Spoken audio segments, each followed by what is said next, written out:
%112%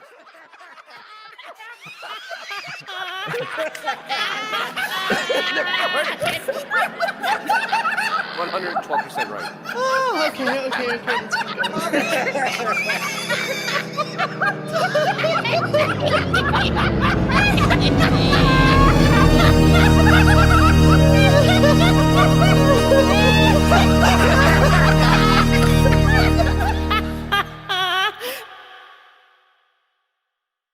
Hi, greetings, everyone. Welcome to another edition of Radio Gunk, your original source for Howard Stern podcasting, and probably the place you would go to not to fall asleep. So we are happy that you are here with us, and we are thrilled to do a show for you tonight. And we are loving doing a new I Hate Shuli show because one was just not enough.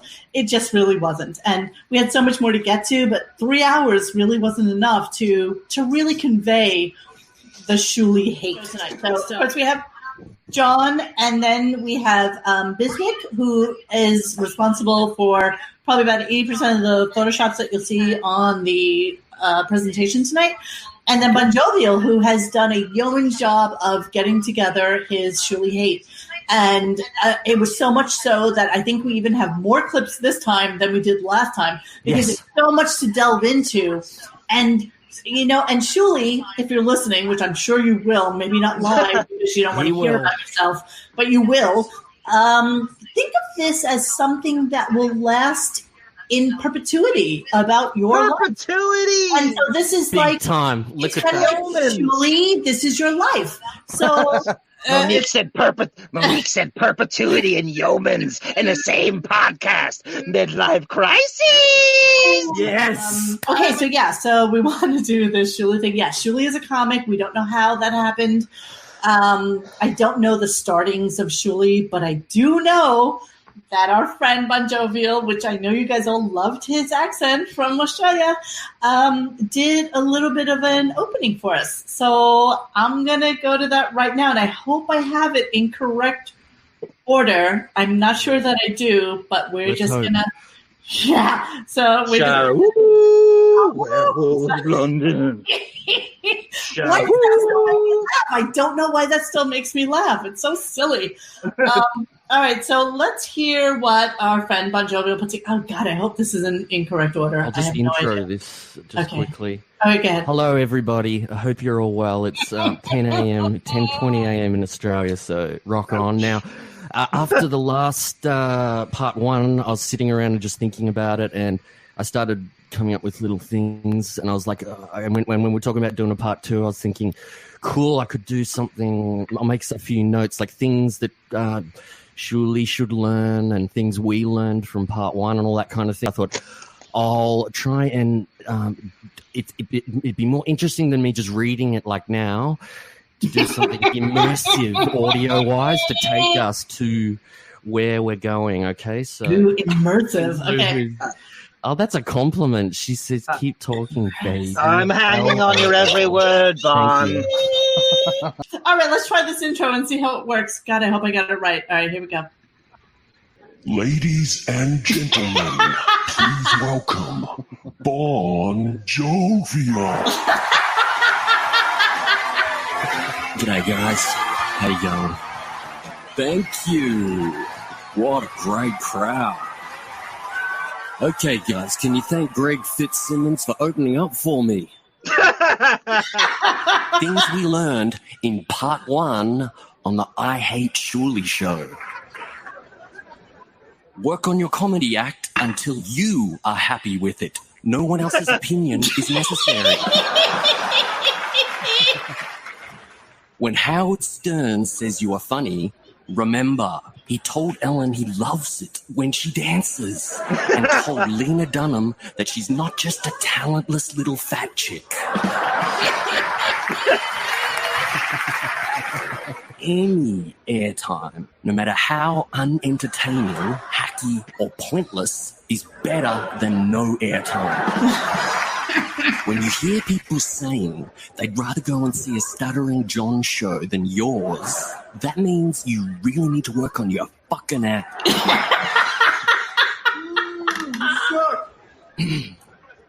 I've been doing comedy for 20 years. All right, see you later. All right. WNBC clap. Oh, very nice. Hold on. I don't think he did an introduction for Biznick. So I'm just going. That's why I posted this here. Thank you, Kyle Cage. Yeah, I know. He's running with that. So I posted the classic picture of Todd with his Radio Gunk shirt on, meeting Julie here. God, he looks so bad there. He actually asked to take a picture with me. Look at Shul's eyes are closed. Okay, so after doing that, I thought, I'd love to take someone else along to my virtual show. And so let's play this one and see how this person went. Please welcome. Oh.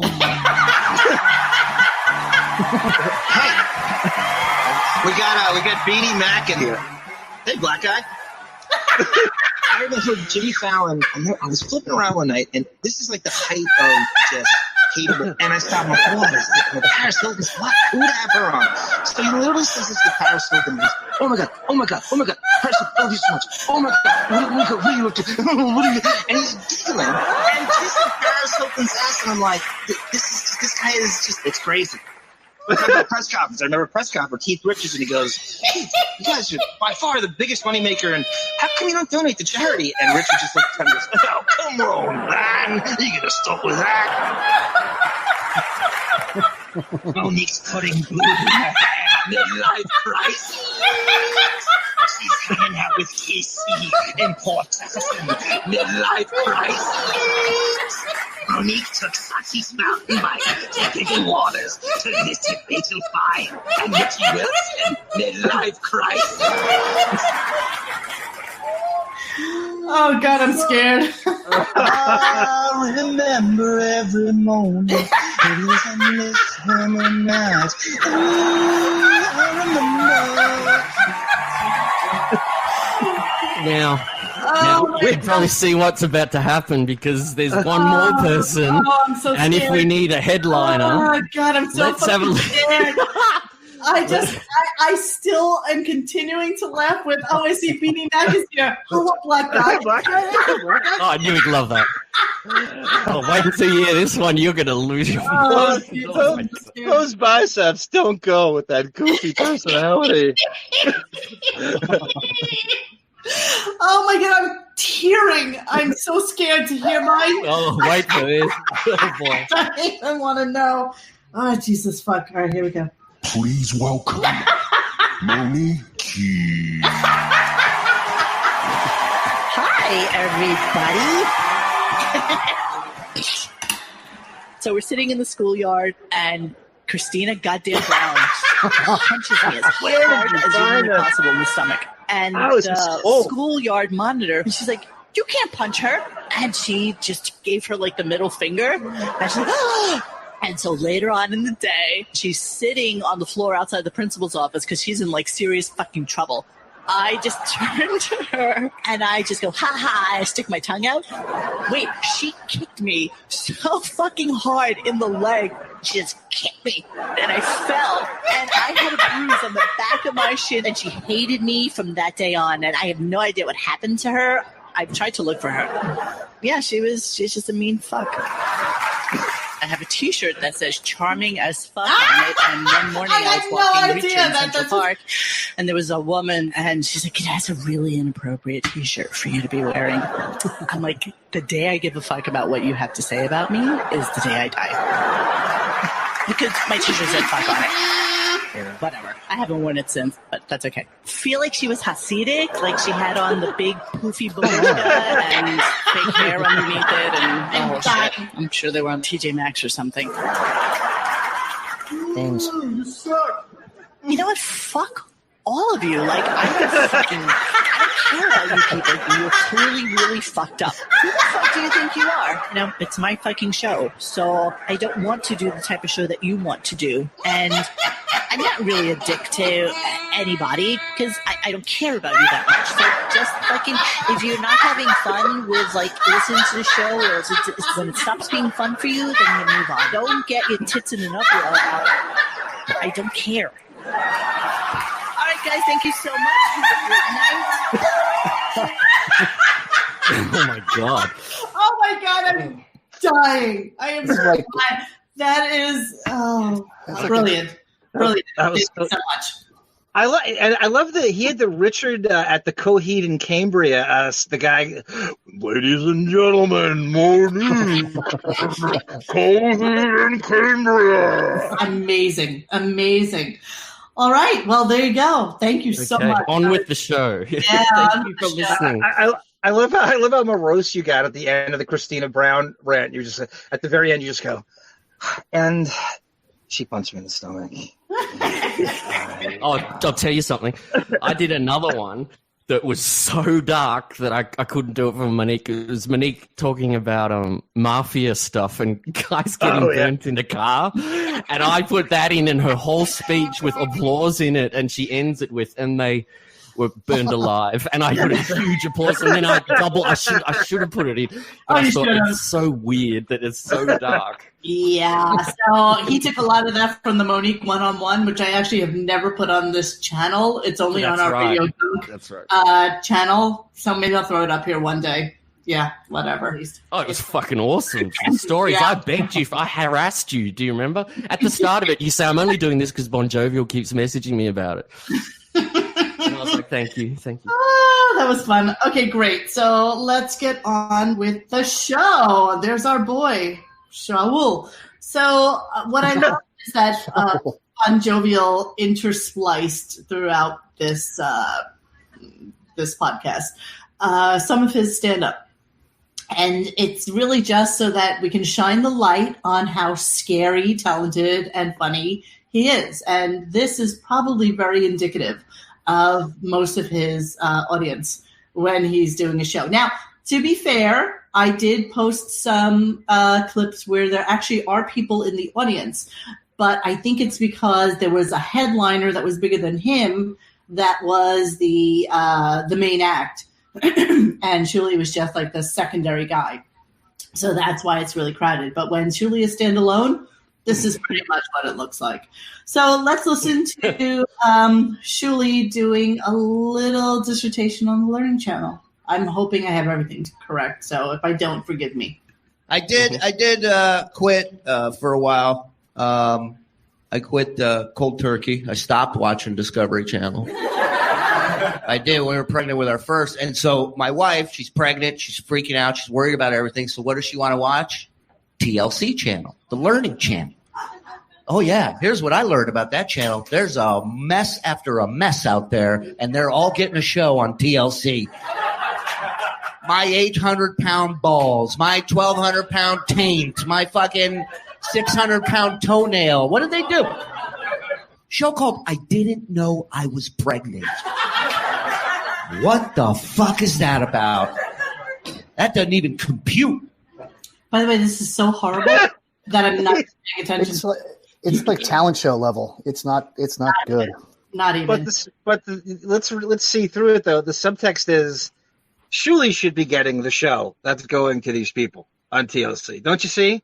Oh, these all these shows should be going to Shuli 5 in a row. I love your work, John. Perfect. Exactly.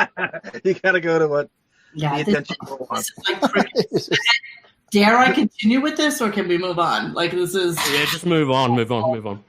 By the way, shout out to I Hate Shuli on our site, who he wants our whole show to be this and nothing but this every week.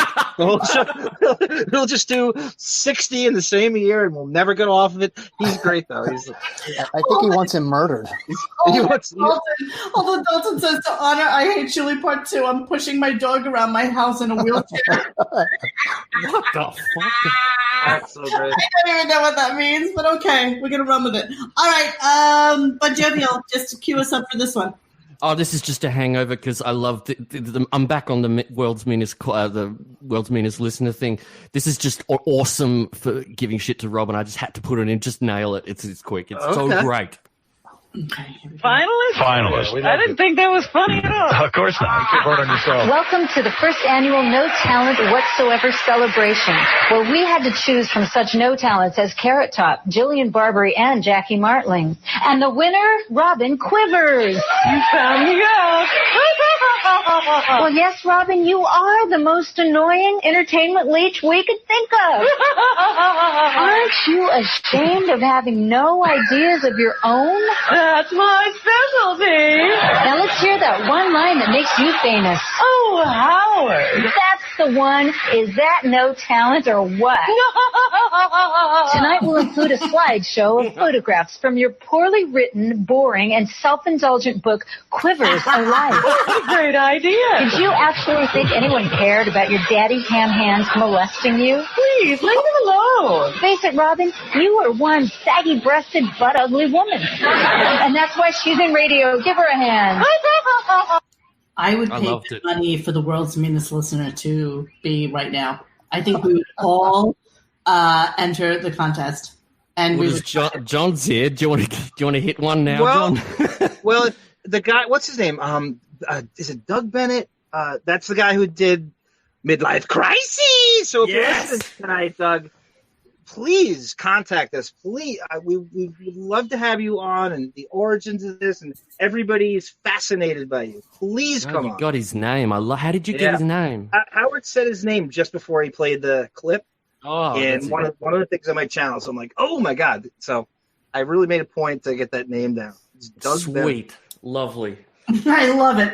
Front door says, I'd like to imagine Mo is my fun, cool mom. That's not weird, right? No, that's not weird, sweetheart. That's not weird at all.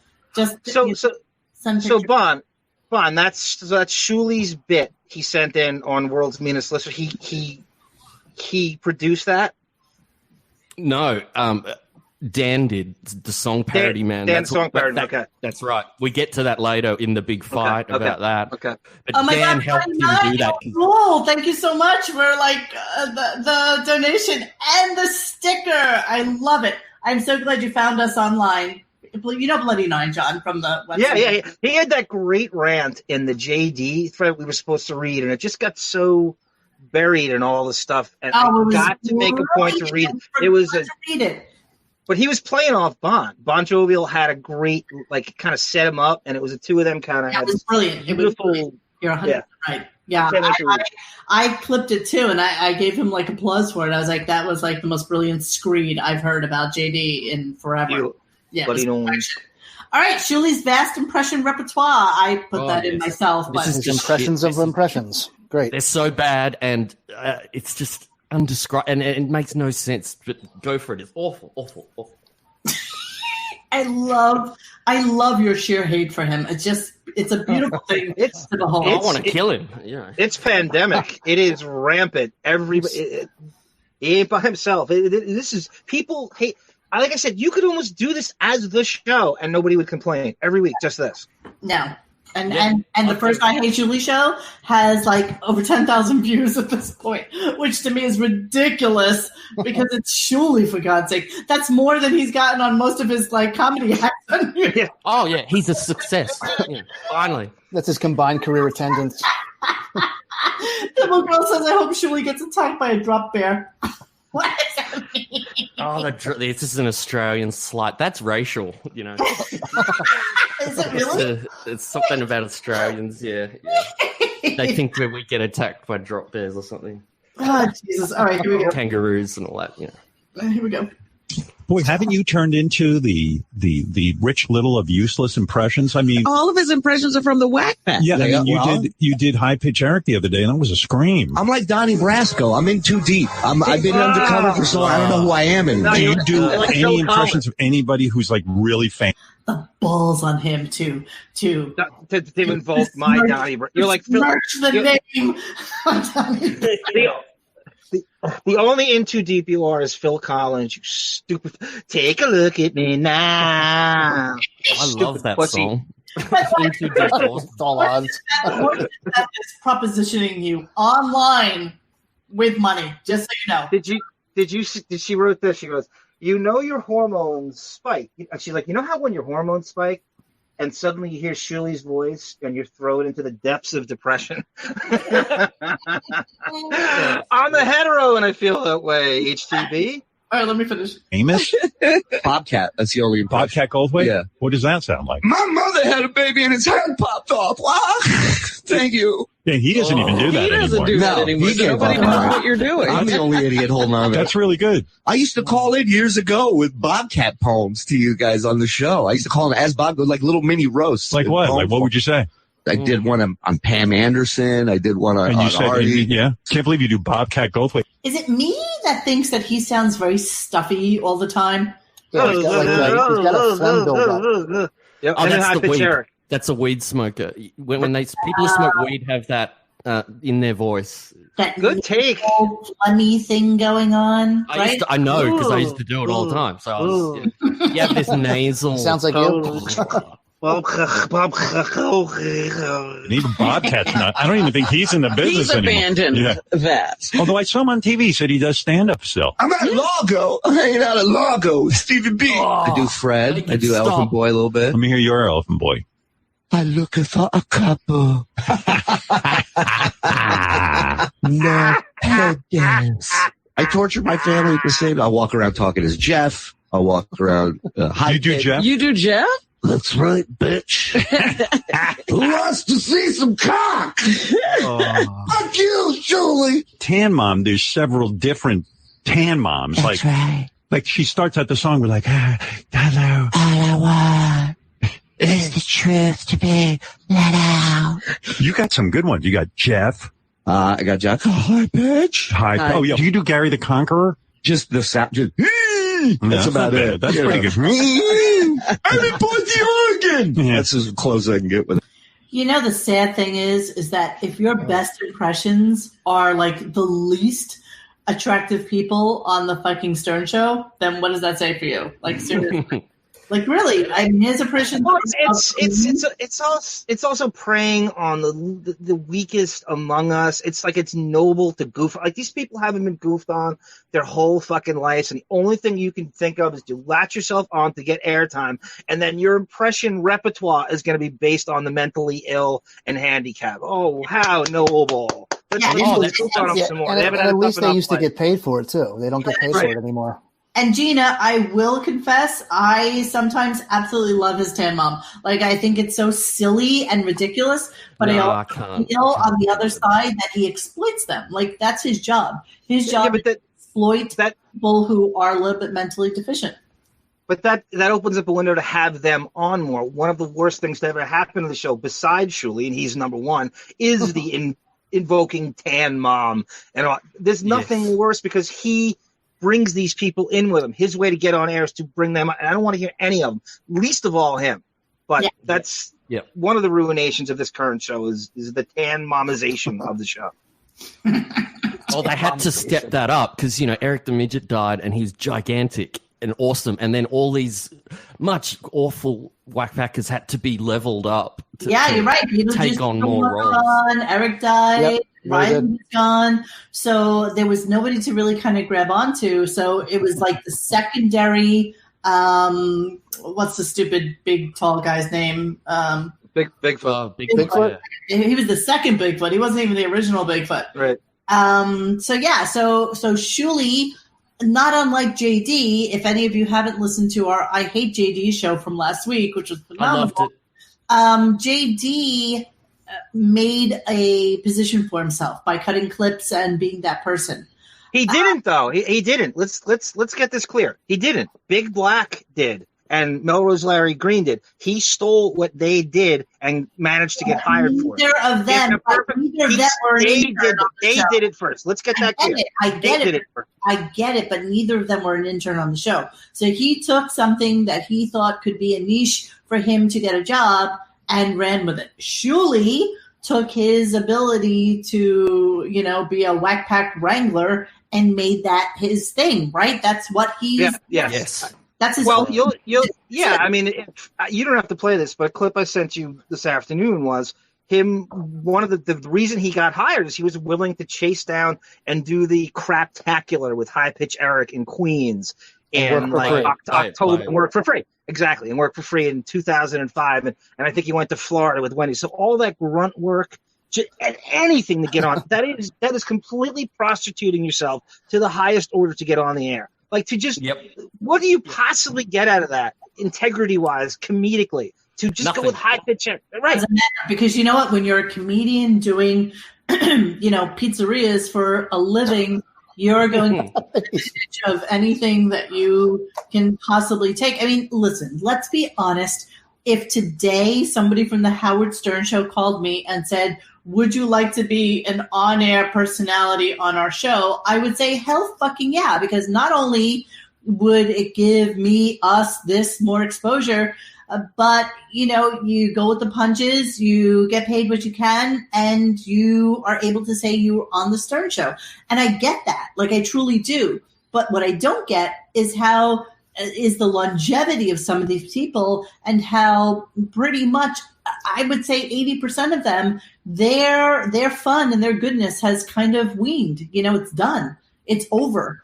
And if you truly loved the show, and you had some sense of self-awareness and realized the audience hates your fucking guts and you have zero charisma and you came in last in the stuttering, that's the last thing the audience wants. So if you love the show, you don't want to give the audience what it wants the least, because he's what the audience wants the least. Nice Here he is. That's all I know. Thank you, Janet Savoy, so much. Hi, guys. Love you forever, or at least until oh, this baby's going on till like 11. You have no idea. We have way too much to get to, and so we're gonna move on a little bit here. Okay. Oh yeah, I just need to talk about that end to that last clip. We don't have to play it. I'm just saying, at the end of that, he goes, Howard goes, so is that all of those impressions he listed there? Howard goes, so that's all the ones you do? And he goes, yeah. That's like 6 or 7 impressions. So he only ever learned Bobcat before that. And he learned to do the Whackpackers to get on air. That was like John was just saying, that was the motivation. And he can't do any other impressions. And they market him on the show as the master of impressions and all this stuff. He could do 7 fucking impressions. I could probably do 7. Well, spot on, Bon. And what Biznick said before was another great point. He said, Shuli mostly does impressions of impressions. So you're doing impressions that have been done before, and you're kind of he can't even do his own. So he's ripping off that he tries to do Gary and he does that bullshit that off. As soon as Sour Shoes does Gary, nobody else should be allowed to do it ever again. I don't care who you are. I agree. So now you have him go boo boo boo boo boo boo boo, and you don't want you can't deal. I can't hear that anymore after I've heard Sour Shoes. I don't want to hear it. That's right. And Sour Shoes. Like Shuli can't hold a candle to fucking Sour Shoes on any. Nobody can. Maybe Billy West. I've got a clip later where Howard calls Shuli an employable Sour Shoes. Why? Because he takes direction. That's why he's a fucking dick. He could play Casio. Exactly. All right, so Sweet Child of Mine parody. What is this? Well, this is getting into the monster Dan the Song parody fight, which I've got 11 clips of. I don't know if we want to go there yet. It's up to you, Mon. So. Let's Bon, can I, before you play, can I make a prediction, or can I just 11 clips? I used to go to this karaoke night in 2005, and it was in, I think, Chelsea, and Dan the Song parody hosted it. And they had an actual rock band. It was a rock band. They had a real rock band. It was like, the bassist from Iron Maiden, all guys who don't play in a band, but they used to be like professional musicians, and they all got together and they played. One of the guys was a perfect Axl Rose impressionist. He was unbelievable. I mean, you could not tell the difference between this guy. So this has got to be this guy. So he was right. He knew that. I knew it. Good call. How do you do this? I've got to talk about this for a sec. John is like the fucking Venus flytrap of Radio Gunk. This guy, just as black. The whole thing about this Dan the Song parody, man. I'll tell you about YouTube is a problem because you get lulled into a sense of false sense of security, thinking these clips are going to be around forever. Yes, and you do. Some of them no one knows better than me. Exactly. The Dan the Song Parody one was around for years and years, probably 5 or 6 years. I thought it'd be there forever. And then when I was looking for it in the last episode, which I'm glad we didn't get to it, because all I had was just a 3-minute clip of Howard talking to it, which was fucked. But the other week I asked John, and I just thought I'm never going to be able to find it because you've got to have wrap-up show in this and Howard. And John pulls it out within 24 hours. He's, I got it. And I was like, God damn it, I love you. Yeah. Thank you. Yeah, well, good reason to love Feelings John. mutual. Feelings mutual. He is a Venus flytrap. He's snapping shit up all the time and keeping it clips. He's snapping clips constantly, all day. Johnny is the original clip master general. He really, really is. And I have to say, 17 Squabble Lane for all of your Howard Stern clip needs. Oh, there's thank so you, much Rob good Ramirez, for donating Well, to us. We love you. Thank you so much for that. Okay, I'm sorry. I think Todd Packer is the OG. He changed all the rules, but what I did was I just did a specific themes, and I would just do sort of Howard salacious stuff. But I think Todd Packer is the best. Yeah, I got a torrent. YouTube. You got the torrent of his, didn't you? Unreal. The time that guy put in. You cannot say enough about him. Monique, he would have like 10 hours on Ed Torian. How do you do that? 10 hours. Well, he did that back in the day, and then he got deleted, and then that was a shame. I saw him not too long ago. I'm trying to remember where. I feel like he's a member of our. He is. He identified himself like 4 months ago. Okay, cool. Yes, and he just doesn't post much. And all right, I'm going to move on. We have 700 clips to get to, so let's get to guys. We got to keep moving. We got to keep moving.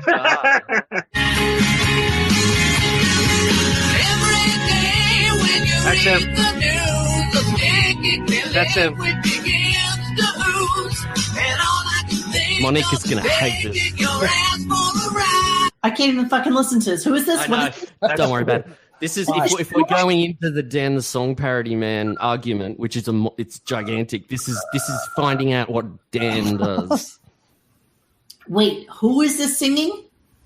This is an Axl Rose tour. This is a Guns N' Roses impression band. Dan, you know how a tribute band. So this guy is the lead singer of a Guns N' Roses tribute, and they do pretty well. You know, there's like U2 tribute bands and Rolling Stones.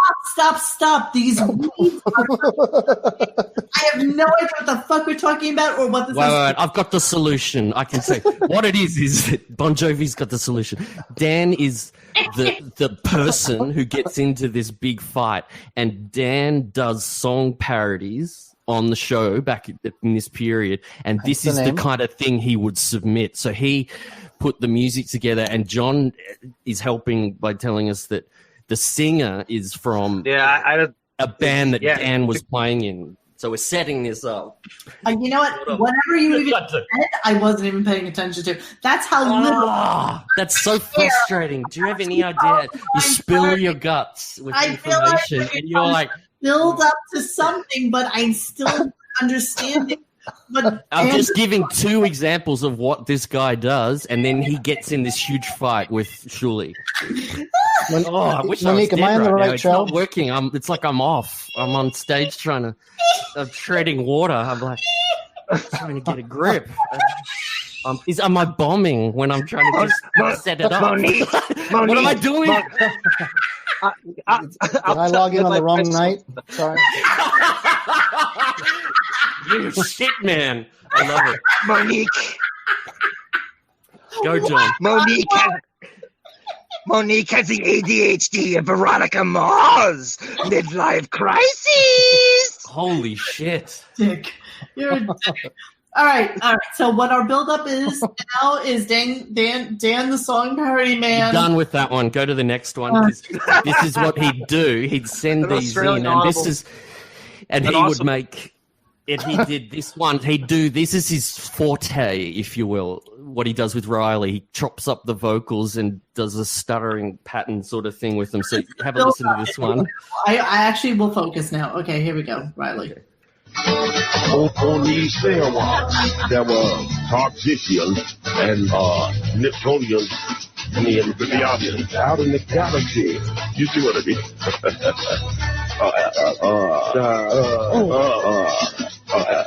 All right, you can stop it now. You get what he does. Engine 1, Me and the audience out in the galaxy. It feels good. Me and the audience out in the galaxy. Yeah, this is groovy, man. This is a great one. You know, I might be a little drunk right now, but how good does Riley Martin look in that fucking picture right now? Like, seriously. Great look. Yeah. It's like good looking older man. Look at him. Wish you could tell. I wish she was here to hear that, Monique. I wish you could tell Riley in person. Maybe you know, just so you know, I was in touch with Iran for like the longest time, and he really wanted to come on the show. Oh, right. And he kept we kept emailing back and forth, and then I just lost him. Like I just never heard from him again. And that was the end of Iran. But yeah, I think he looks. Look how good he looks in that. He's Monique like is my favorite snow bunny. Oh my God, Johnny, you're killing me. You see Beanie Mac? Snow Bunny, huh? Beanie Mac's a handsome boy, by the way. And I did a one-on-one with him. He's a handsome boy. All right, so here we are, Artie versus Yako, and I'm just going in, order of how you sent it to me. So if you want me to, I'll just set it up. So Yako is on this is on Howard. This is not. It goes into the wrap-up show, but Yako's on, and he brings up a situation that happened 4 years ago. This is typical Yako. He's got no material, and he always tries to crowbar in some crap. Anyway, he gets very morose if everything doesn't go his way. He gets very morose. I think he's completely about that. Yeah. Which one gets very morose, Artie or Yako? Yako. Yako gets very morose if things don't go his way. Yako is seriously the sad clown personified. Yep. Like he really is. And the fact that he actually is making money now and doing well. That was unbelievable. I think is a beautiful thing because you know what? He doesn't need fucking Howard anymore. And so his struggle was real. Like he was like this dirty, disgusting fucking clown. And now he's parlayed. And, Howard will always take fucking credit for Yako getting any kind of work whatsoever, even though he's actually talented on his own. But yeah, like Howard loves to take credit for Yako being successful. Yeah. And Yucko's go, John. I'm gonna say Yucko's first wife is the original Tanko. Yes. You are so good right. comparison. Oh, that was brilliant. Spot on. That was the same scenario, Monique. Did you follow that? Yeah. Yuko's wife latched on them for the fame of the show, and then his star wasn't rising fast enough, and she just took off. Wow. That saga was awesome. Awesome air. Really was. It was awesome. Dude, Yako was literally below JD on the fame totem pole on the Stern show. And she blew it because I guess Yako probably makes more money than like half of those fucking numbnuts on the show now. Right. An incredible, showrunner now. So yeah. And it got cancelled once, and then it got brought back. It's unbelievable. I had a suite in Vegas. Right. And I took all these guys out there. I had to leave early. I caught a red eye, and I said to the guys, look, you got a night to hang in the bigger room, maybe get some broads up here. And apparently, I didn't see this there. Some party man just cleaned out the room. Like ashtrays. They gave me a bunch of free booze. So you packed it up in a suitcase? Maybe you can sell it and give me some of the money. All right, here's Dan, the song parody man, who demands to defend himself. Are you guys out of your fucking mind? I was there to make sure that these guys didn't fucking rape the room. Just to say I'm drinking all the booze in the place. I haven't fucking been drunk in 15 years. I haven't gotten drunk since my daughter was born. That's another one. And I'm basically the guy that took care of Artie's shit when he was getting fucking drunk and out of control. And if he wanted to have parties in his room or whatever. Why is it Yako said that you took a suitcase, filled up with towels, ashtrays, and booze? Because these guys are trying to fucking crowbar in something that they've been trying to crowbar in for years. When Artie did the feature show, I actually bought a bunch of these cool fucking ashtrays that they had there that weren't hotel ashtrays. They were ashtrays with like a motorcycle chain link around them. Look at you with your slight little segue into Dan the Song Parody Man. I'm trying to figure out how it circles back. How the circle comes back. It turns into a Shuli fight. It segues to a Shuli fight. Shuli's going to come in. But there's a picture of Dan. I emailed you. If people are listening who don't know who he is, there's a picture because they fuck on his appearance really heavily in a sec. How long ago? Looks like email it to me. I emailed it. I don't know, last night for me. This morning for you. Yeah, this morning for you. Yeah. I got Bagel Boss pictures. Yeah. There's Dan. There's 3 pictures. Dan? Oh, okay. I can actually swing to that right now. Hold on a second. Let me do my scary magic here and get out of this. Because half of this is fucking on the way he looks. They Shuli is and Dan gives it right back to Shuli. It just it's interesting. He's lying about his sobriety, and that I don't know why. When I was that karaoke night, I must have drank with him for 4 hours after the show. Is that him? Yep. John, did you talk? That is him. You drank with him? Yes. Holy shit! You're just telling us that now. Holy crap! No, it wasn't. It wasn't like. I mean, it wasn't. What are you telling me, Johnny? I'm shocked. I thought you would have mentioned that. I'm nothing. Tell. No. It wasn't. It was, like I said, it was a karaoke night, and they had a full band, and I went up and I did Tom Petty and the Cult and REM, and I had it there, and we would talk Stern. After it was done, I would talk Stern and drink with him for 4 hours. Billy Mira, remember, who did the David Lee Roth, he was the host of it, and it was kind of like a Stearns, but he would take credit for so many bits Howard was doing that he wrote, and maybe he did, but that was like the gist of like he would kind of take ownership of all this, not just song parodies, but like shit that he wrote. He had a much bigger role writing on the show than we know. He sat in on all those meetings. He told me Vinny Favale was a writer on the show back then. I'm sure this is like an actual writer, a hired writer, and this is like 2005. And this is gold. We're going to talk off air about this as well. I'm loving this. Can we swing back to this at some other point? You never. Yeah. This is such a. I've got to ask you, John, quickly. I've got to ask. He invented the song parody on that show, didn't he? Technically, yes. He's really good at it. He's really good at it. Like, no matter what you think of him, just verbally, if you find him like a speed talker and he's super annoying and he looks like a Sons of Anarchy, fucking extra. He is so good at that, so quick, and he would pump them out. He just has that weird little savant knack for the song parodies, and they use. And that's still going today. The goddamn the worst of it is the Robin song. That every month or so there's a stupid song about her breasts. That's all so from the beginning. Yeah. And Psych. I Am Siler said Riley was way funnier stand-up than Shuli. That joke about the bear and Enron smashing walnuts with his dick was classic. Oh, but Tezimon. I don't know. Let me say about Shuli and stand-up. It's fun. What I think I hate about, I guess, show business or comedy especially is it's very arbitrary. It's not about talent. Shuli certainly proves that it's not about. So a guy like Shuli, he doesn't have it. You know what I mean? No matter what he does, no matter what his material is, no matter how hard he tries, no matter how hard he wants it, I don't care what your fucking dreams are. I don't care how hard you want. You don't have it. It doesn't matter what you say. It doesn't matter what you do. People charisma. Just hate you. Charisma is such a huge part of anything in show business, especially stand-up. I've seen comedians with zero talent, and they just get up there. You just like them. They're not saying anything clever. Jerry Seinfeld. He's not that good. His timing's awful too for a funny guy. He's got no talent. I love Jim Florentine. I don't think he's the most talented comedian in the world. You just like him. He's got this weird charisma. You could have a beer with him. You know, just have a beer with him, and you're rooting for him. Shuli, you just like JD on the subway. I think those guys just saw JD's face and they said, "I've got to punch this guy." I don't think they wanted his money. I don't think they wanted to just walk in and go, I've got to hit this guy. Punchable face. You cannot go into any facet of show business and get a punchable voice. Well, if you listen, this sounds like he's a kid doing a book report that doesn't want to forget what he memorized.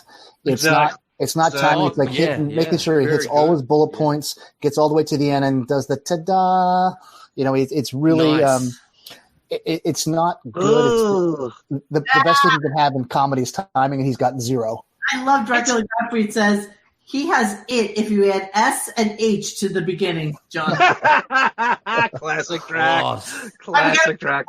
Gotta move on. We're digging in the weeds. Somebody else wrote something. Joe Turner wrote, I actually like Shuli. I think it's because he looks like an old friend of mine.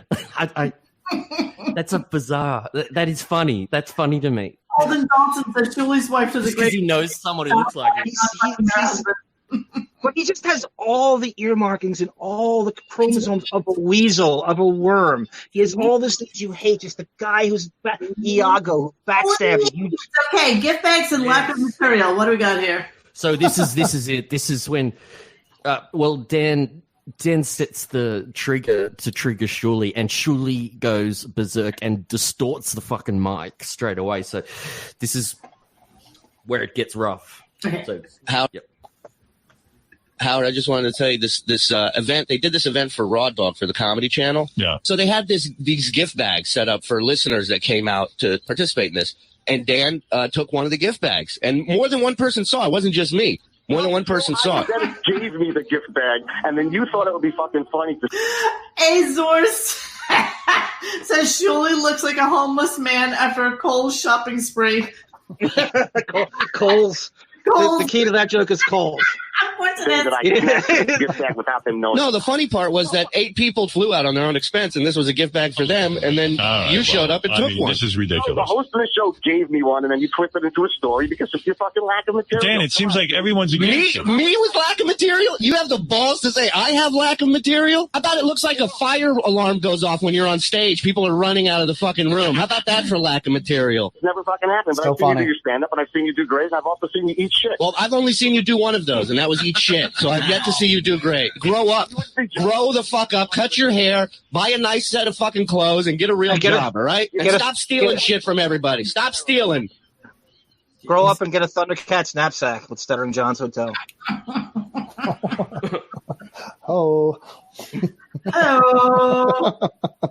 Okay, so it goes. Now it continues.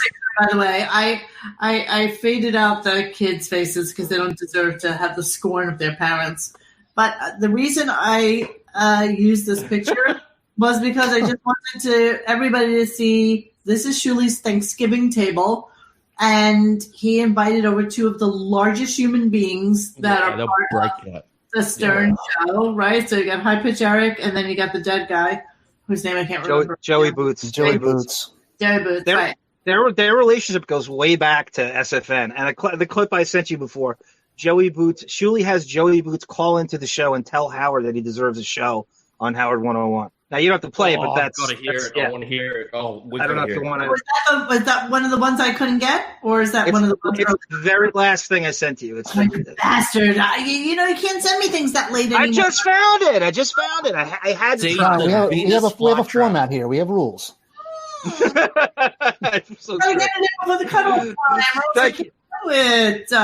you, Tim Sabian. All right, so Shuli living in a lack of material world. So what is this about? So, it just continues. Shuli just goes ape shit at this guy, and he cannot deal. Dan hit him where anyone who's friends with Shuli would know you're going to hurt him is to fuck with him on comedy. What he does, the most important thing to him, fuck with that on the air and you will win. Yeah, and by the way, I just want to throw out there that this isn't even IKEA furniture. This is furniture from. This is almost like buying furniture at the fucking local bodega on the corner because it's $100 probably, yeah, maybe, and it's a flat pack box. The fact that those 2 can actually sit on those chairs and survived is shocking. Well, they would be structurally damaged after it. Yeah, poor downstairs neighbors. Structurally. I was in your office. I brought up the story about the gift bags, and you go in there. So I went in there and I told the story, and he turned it around. The thing that pissed me off the most is that he says your lack of material. Like for him to say that to me, that was a kick in the balls. Because you know what? There's a lot of guys out there that could say that to me and they could get away with it, but he's not one of them. Yeah, and I didn't even get to tell my story, so he could be pissed off at me. What's your story? Tim was having a lunch downstairs at Del Frisco's, which is an expensive restaurant. I think that they went out of their way not to not invite Dan. If Dan gets wind of a free meal, he latches on. So I guess I love your sidetracked obsession with Dan the Song Parody Man. Oh, I did too. You didn't at first. Now you're digging it. Now we should do a Dan show. This is good. I like it. Went out of their way to make sure Dan didn't know about it. And then Dan just showed up uninvited. Sat down and ate. Yeah, I mean, that's a funny thing that Dan has. He lacks the gene that makes you ashamed. Yeah, that's wait for this. That you take a step back and you go, maybe I shouldn't be doing And I know, I can already hear the phone dialing, and Dan's going to be up on the phone. It's absolutely wrong. You got it wrong, and fuck you. That's what I heard. He has a story, an excuse, an explanation. Good, John? How does Dan lack the feel of shame, but Shuli doesn't? Lack the emotion of shame and self-awareness? Who's watching Shuli? Exactly. How does Dan have Shuli? Well, is there anything worse than listening to Shuli preach to us about the ethics and rules of comedy and material and how it goes? Shuli, I'd rather listen to Robin talking. Seriously, I'd rather listen to Robin. I'd listen to Robin eating.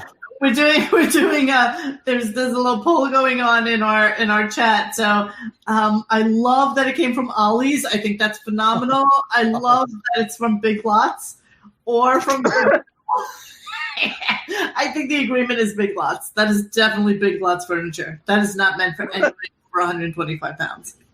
For everything that's brought up that random people bring up on the show. Is there any part of them that will stop and say, you know what, maybe I was out of line there? Dan, does Gary have it wrong? Of course he has it wrong. It's Gary. What are you fucking kidding me? Shuli, you tried to crowbar that story in twice, okay? And again, I'm sorry if I misstated myself by saying lack of material. You obviously had a slow news day because you guys apologized to me afterwards. How about my lack of material that you begged me for the CDs of every interview I do so you could put together your copy and paste songs with the audio that I have of the whack. If I have such lack of material, why are you begging me for it? It's not lack of Okay, material. just pause it there because this is a very salient point there. Whoa! Salient point. Oh, I took it like that, yeah. Like Shuli, I'm just paying my dues. I had my jovial, sorry. What Shuli says there, he cut and paste. He says Dan wants his recordings from when he interviews Whackpacker so he can chop them up like we heard the Riley thing. That's not what Dan wants from Shuli. Dan wants words like hello, yes, no. He's not wanting a bit from Shuli. You know? It's where anyone could talk to these Whackpackers and he would just take yes, no, uh-huh, ooh, whatever. He can't see it. He thinks that Dan wants sentences and bits from him. He's such a fucking asshole about this. Well, did you hear the shot he took at Gary in the beginning of that? He goes, yeah, it's Gary. What the fuck? Well, we've heard that about Gary a million times from Grillo, from Stuttering John, from everybody, that Gary makes stories up about people that don't exist. And this, I guess Dan is a victim of it, and he's calling Gary out for the thing we've heard a million times. Anything Gary can do to make himself not be a fuck-up, he's going to do. Exactly. Right. I'm just reading the post. Like, Joey Boots looks like Hagrid from Harry Potter. That photo looks like it was the Serial Killers Hall of Fame. It really is brutal. It's fucking brutal. What people are saying is funnier than anything Shuli's ever fucking said in the thread in the chat. It's like, I mean, his daughter, it's like taking your kid to Pedophile Island. She's sitting across from High Pitch Eric and Joey Boots on Thanksgiving. Is there anything more traumatizing than that? She's going to be in therapy by the time she's 14. Or on a pole. Or keep her off the pole. Or as Chris Rock says, keep her off the pole. That's going to do it. Oh my God, this is so brutal. Can I move on to the next clip? Well, please do. No, this goes to I was just going to say this. What you, John, and what the three of you were just saying about this, Gary, and that this turns into the biggest fucking shit fight, and these guys, Gary, Sal, Jason, Richard, are all in there. And they are wetting themselves with this fight. They are in heaven. It turns into an orgy that is just so unfunny. Some of the things that are said later, and I marked the clips, like one of them is the worst comedy ever. They're trying to be funny, and it makes you want to vomit. It is fucked up. So go for it. All right. So here's the pterodactyl Jason himself eating more fucking red meat. Pterodactyl. Brontosaurus. Rhinoceros. First of all, don't be even landed lost. I wasn't invited to. I went to lunch with Del Frisco's with the gang and Tim. Kim walked up to me and said, "Hey, we're going to Del Frisco's. Come along." You know that the whole fucking motif of the show is to throw people on. Just gonna throw out there that Tim still loves Del Frisco's. He will take me to he'll offer Del Frisco's out. I was just gonna ask you about that. I didn't want to interrupt. Any given Sunday. So yeah. Mikey P, thank you. Rather pay for this than listen to Howard for free. True dad, baby bro. And Mikey P is the name of like many, many people in my family. It's my father's name, my nephew's name, and last name is P. So Monique, what's it? Del Frisco's is on the bottom of Sirius. Is that like in the lobby or something? Yes, it's right. What? Yes. It's okay. Right so do you think these people have a perpetual sort of write-off expense account with them? It seems like to be. I don't necessarily think they have a write-off, but it's a very easy place for a Tim who probably does have an expense account. Yeah. Or what's that other douchebag that hangs out with Gary? Ross Rapin. Yep, so some people, like in the executive crew, probably have an expense account, and like all executives do. Even like what I used to do when I was at my old job, it's like I would just take 3 of the girls out for like a good meal, just because I felt like eating something good. So yeah, it was a very easy thing to do. So yeah, they all went to Del Frisco's all the time. Monique takes her intern to Del Frisco's midlife crisis. All right, well, hold on, Dan. We're going to stop you right now because Jared's here, who's Tim's assistant. A little rat I'd like to talk to you. You're not really being truthful because Tim invited just the guys on the show that day. You were there, I think, either because of a creative meeting or whatever reason it was. And I recall when I asked Tim if Dan was invited, he said, no, invite the guys from the show. So I remember going to Richard and Sal and specifically saying that you guys are invited, but Dan is not. He's not taking everyone out because Tim's paying out of pocket for this. So you showed up anyhow at Del Frisco's. I remember. Sorry, what is that hanging in front of fucking Jason? What animal is that? That's a cat. Like, what the fuck is that? It could be rabbit or something. I don't know. No, I can't even imagine. What the fuck is that? That's one of Beth's tits melted, I guess, in the sun. Jesus Christ! What the fuck is that? Cyclone fence wire in the background. That's creepy. Where is he, in Auschwitz? Like somebody just wrote that. It's a baby. He's getting his 30 minutes in the yard.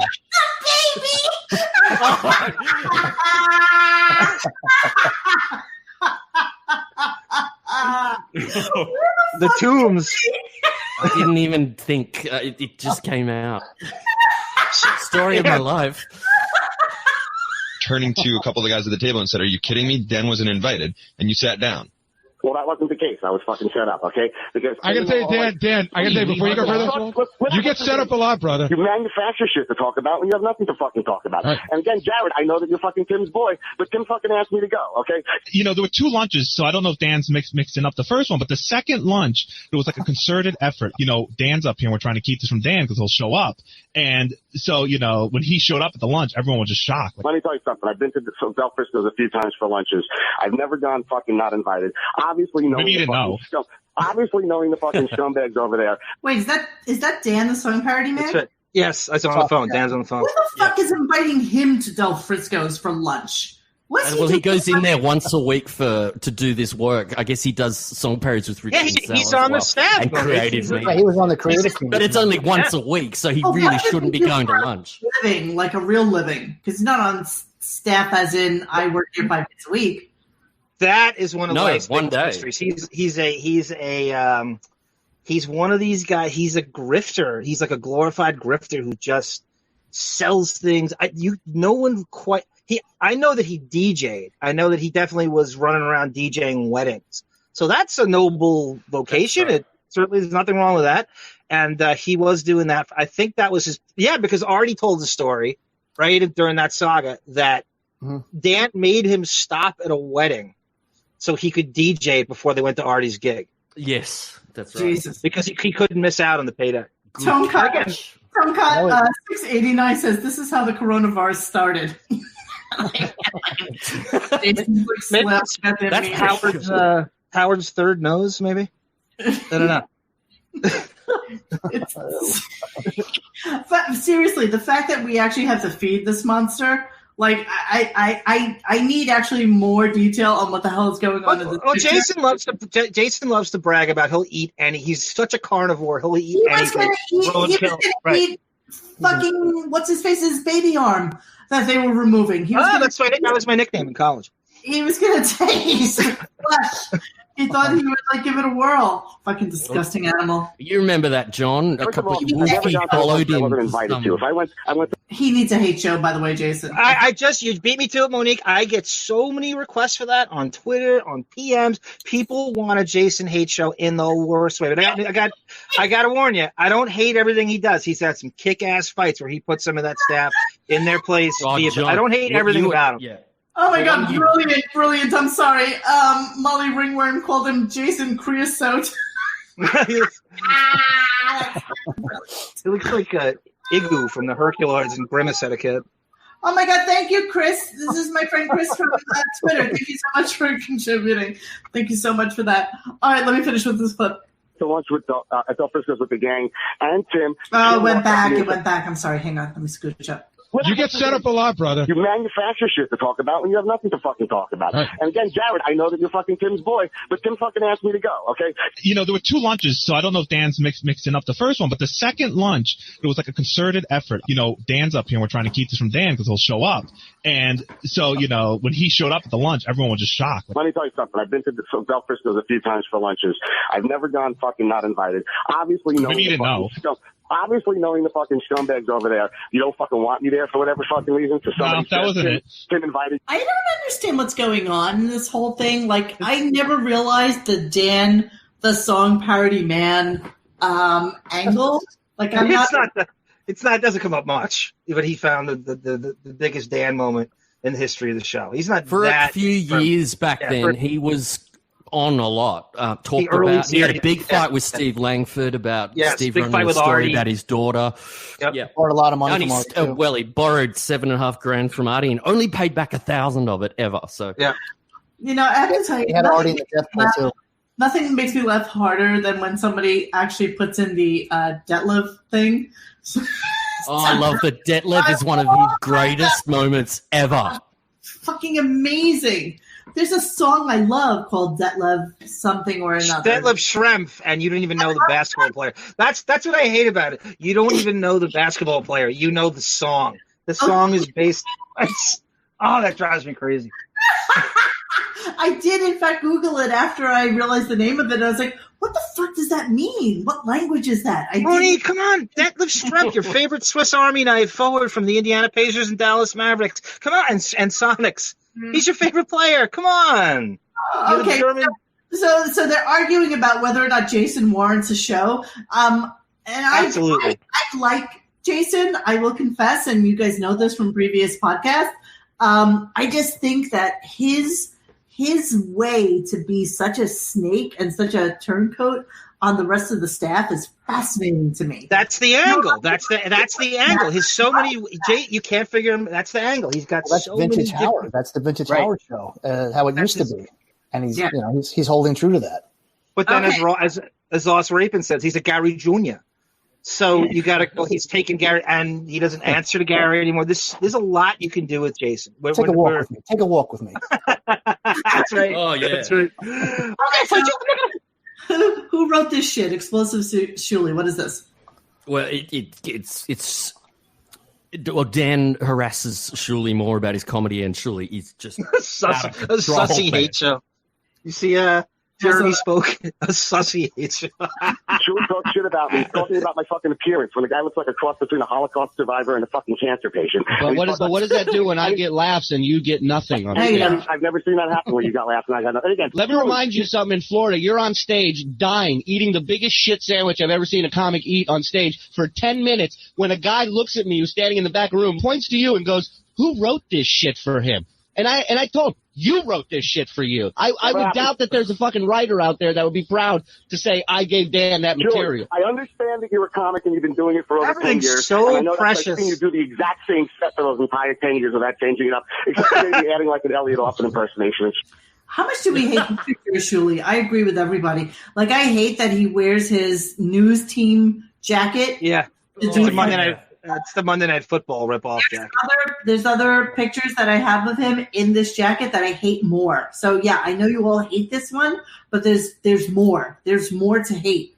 So his openers are actually funnier than him. I'm not even kidding. Oh, he's the guy that hosts the show is actually much funnier than him. Katie Aldana says, you know money's tight when you're wearing your mustard-colored news jacket. Fucking stand up. Right, I didn't mean to say that you're a bad comedian when I said lack of material. I meant that you had a slow news day, so you ran a bullshit news story on me. And if you're offended about that, then fuck you, man. I thought we were friends. When you fucking first came to New York with no money in your pocket and J-Rock didn't fucking reserve the hotel for you, I fucking bought your fucking hotel room for you. You got my career started, and I thank you for that, Dan. We take credit for. I came out here because I was booked on the Stern Show, not to fucking room with you in an apartment that you're not even paying for. No shit, I bought you. You sitting here like you're fucking handing out people gold. You're squatting in some guy's fucking apartment with hair all over the fucking place. You're twisting the fucking story. It wasn't my apartment. I fucking put my credit card down for you to have a room at the Park Central on 7th Avenue. By the way, this is more of Dan, the song parody man, than I've ever heard. Like, have you ever heard his voice, Monique, besides this show? No, right? Never. Yeah, it's easy to miss, but he's been on a few times. That's so bonus. Yes, I'm agreeing with the listeners right now that we are falling into a fucking vortex right now. So I'm not. Well, we are not. This is going to ratchet up. It's a slow build, people. So and I'm going to visit you down in Florida by way of Rhode Island, also. So come visit. I could use the company. I swear to God. Should I continue with this clip? Do I need to hear more of their fight? I think my old. Go ahead. Yeah, keep going just a little bit. I'll tell you. Keep going. All righty. And I appreciate. Listen, that has nothing to do with what we're talking about. You attacked me first, and I fucking picked you up at the fucking airport. So don't give me the. So what did I? And what have I done for you in Vegas, cocksucker? Wait, what? Ozzy just died? What? Is that news? Ozzy Smith?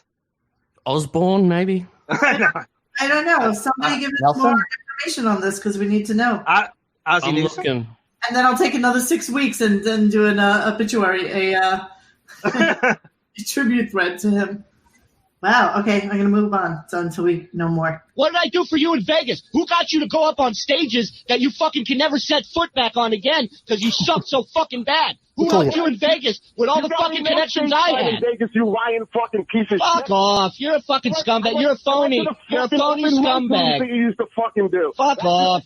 Fuck off. You had nowhere to go. You're banned from the Hard Rock. Where else are you going to go? Say this to my fucking face when it's not getting up on fucking. You gonna bring one of your knives, Boy Scout? Me a fucking break.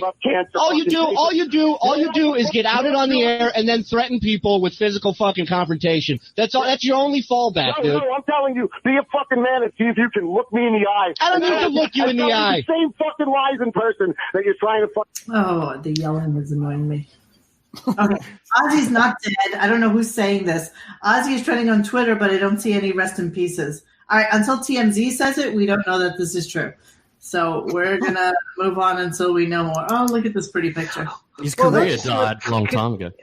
Shuli is he cannot wait to use these people to step over them when he gets to Howard Stead. Like, he just can't forget about fast enough the favors people do for him. But when he brings it up, he acts like he's kind of appreciative of it. But he's the ultimate Iago worm. He's like they call Jim. I guess the Opie and Anthony people call Jim Norton the worm. It's the same thing. It's that fucking weasel worm. I will use you until I get to where and that's what Dan's calling him. He's trying to pull that old school Howard where he's trying to manipulate them to get what he wants, but he's doing it a little wrong.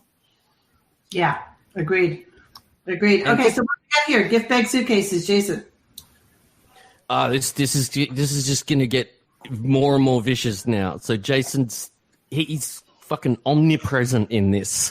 How you like that one? Ubiquitous. Yeah. So it just keeps getting worse. So eggs of meat in front of him. What is that? It's his stomach. Like bodies in plastic bags that he's ready to. That's his gastric sleeve. No, that's meat. That's been stored for whatever a month. You know how you put it in the bag and you. I'm talking to myself. It's okay. Take a munch on. All right, it's going straight to hell. It's plain. John Hahn will eat it. All right, here we go. I'm not lying about what I'm saying. I'm just telling you what the fuck went down, what I was a witness to, and what I was in the fucking studio, jerk off. I was there. I saw the bags lined up against the fucking wall, and I watched you fucking walk off with one. Listen to me, Shuli. You're a fucking piece of shit. You're showing your fucking true colors. I am. I don't bring a second suitcase when I go to fucking help a friend so I can clean out their fucking room. That's a scumbag. Never did that. Of course not. And again, fucking Sal keeps trying to crowbar that fucking story in that fucking Levy's old driver fucking said. Hey, Dan, I was wondering, because you said everyone's making up this shit, so, like, when the news wanted to do a story on you, like, Owen already $15,000, and you didn't want that story to run, and you got all angry, is that made up? And you threatened Langford? Yeah, you threatened Langford, and... No, I didn't threaten Langford. Yes, you did. It's very detrimental for him to run the fucking story. Hey, and he chose to do it anyway. Listen, Jason, you're the fucking bitch boy of the office. You're I know. You're a little fucking man cunt pussy. Even back at fucking K-Rock, you're always the gossip girl that would fucking IM people in the other fucking offices about what It's weird, I have a job here, Dan. Fucking rat on people. What's that? I have a job here. I'm here, 5 days a week. Dan, were you and Shuli... I just want to say that Mildred McSpanks called Jason the Montauk Monster. But Dracula Godfrey writes, Jason looks like he should have ropes and be at the Macy's Day Parade. Next to the we could turn it into a whole Shuli thing. I have Underdog and then Underdog Lady and then Jason on ropes at Thanksgiving. I love it. Great, glorious. Get bloody sour to play the keyboard. Fuck yeah. Yeah. Oh my God, I know. Everybody on here, I know. We all hate them all, like we do. They are just vile human beings. And when I was doing this presentation, I tried to find the most vile pictures of them that I could humanly find. Oh, I hate Shuli and JD way more than I hate Jason. I got to say that. I'll at least I love give Jason that. compared to them. Yeah. I love Jason. It's not even close. I'll go along with that.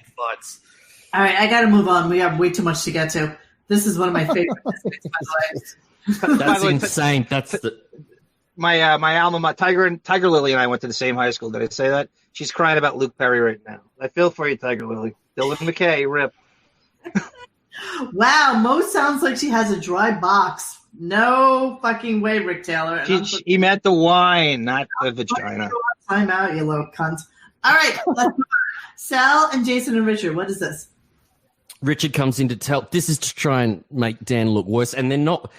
Once you know this whole story, a lot of what they're saying just wasn't true. And a great contrarian motherfucker calls in a bit later to be on Dan's side, and I just love it when you get to it. You'll see, but it's just classic. But Richard comes in with another story, and I tried to keep it. Yeah, this is a long clip, so there's a lot of Dan here, huh? Okay. Yeah. just give it a go, and I'll yeah. Here we go. Sal's trying to crowbar in a story or make you look bad. The ashtrays and the fucking towel. Dan, I'm not crowbarring a story, and I'm telling the story. Dan, the first thing that comes to mind is what you pulled off in that room in Vegas, told by Levy's driver. And I always said who it came from. It came from Levy's driver. Paul doesn't lie, and hopefully, Paul, if you're out there, you can call in. Dan, I never even said this, but I heard, according to Paul, that when you got to the airport, that suitcase was so heavy.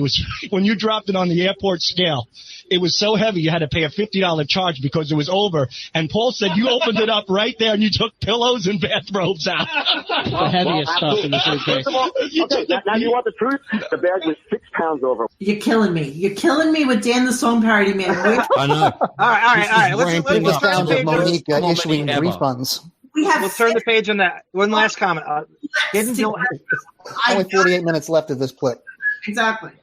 Hidden Dalton writes, you guys realize Dan the Song Parody Man is going to try to use this show to get laid, right? Because he's a poon hound. He's a poon hound.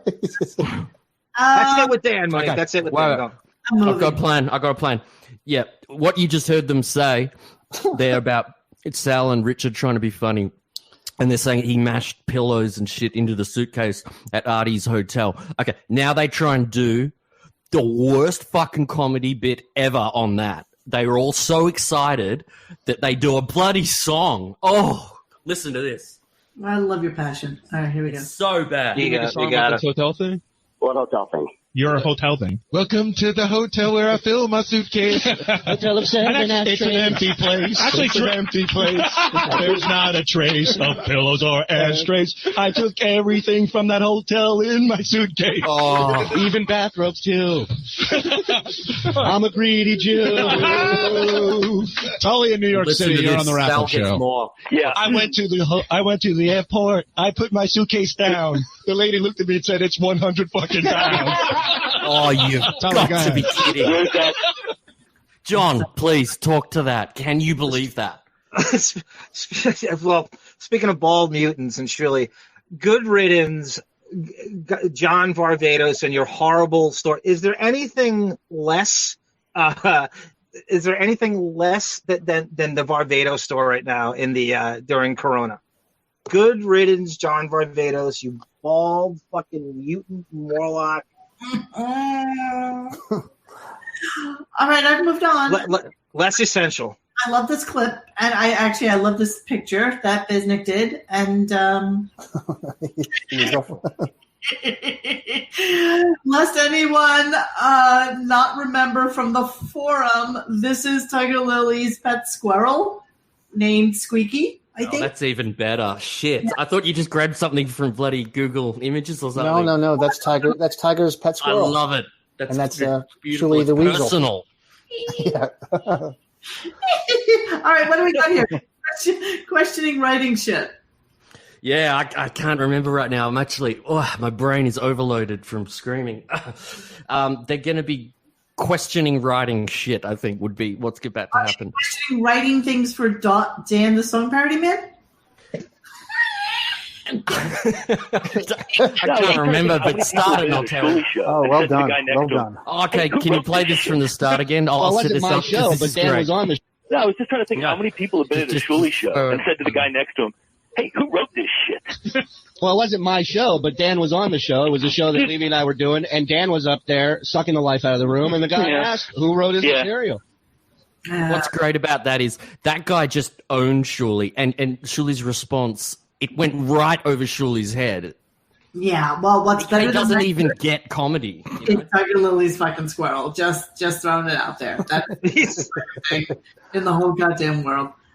He's not used to being accountable for his own actions in terms of stand-up because he's used to drafting on the gimmicks the show has, whether it's Beetlejuice or Hank or whatever. So someone's actually isolating what he does and how he doesn't need to be there, and he's only getting, whether it's the Ronnie Block Party, so someone's actually like focusing on, you don't need to be there. You're drafting on these little gimmicks the show does to sell tickets because you can't sell them on like I said, the audacity to ask people for money to see and pay to see this guy do stand-up is the height of unself-awareness. Yeah, I didn't pay unless anything. You're moving on. 8 Neurotic Mile in Comedy Show. Wait for this. Gary tries to do a bit of comedy, and he has to crowbar this line into what they're talking about, and it kills you. Okay, here we go. Hey, Shuli, let's just go to a club together in New York City any fucking night. Any day of the week. Wait, who is this on the phone now? That's Dan fighting with Shuli. This becomes. Why are you laughing? Are you laughing at me?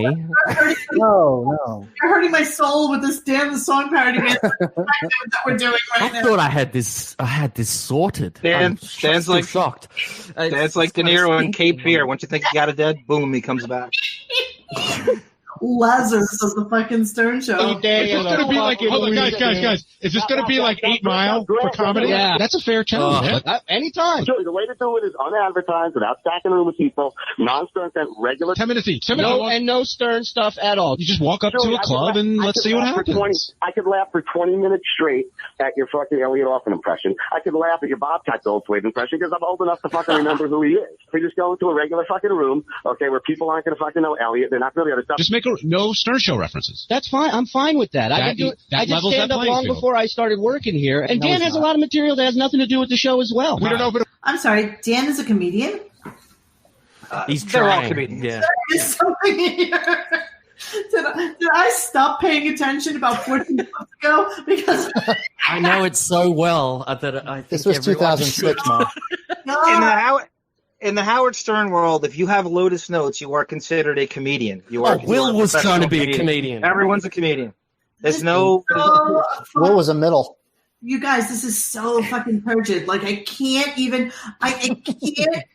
focus my attention on it. I'm like I'm shocked about this. So I'm going to talk to you off air about. I thought you'd love this.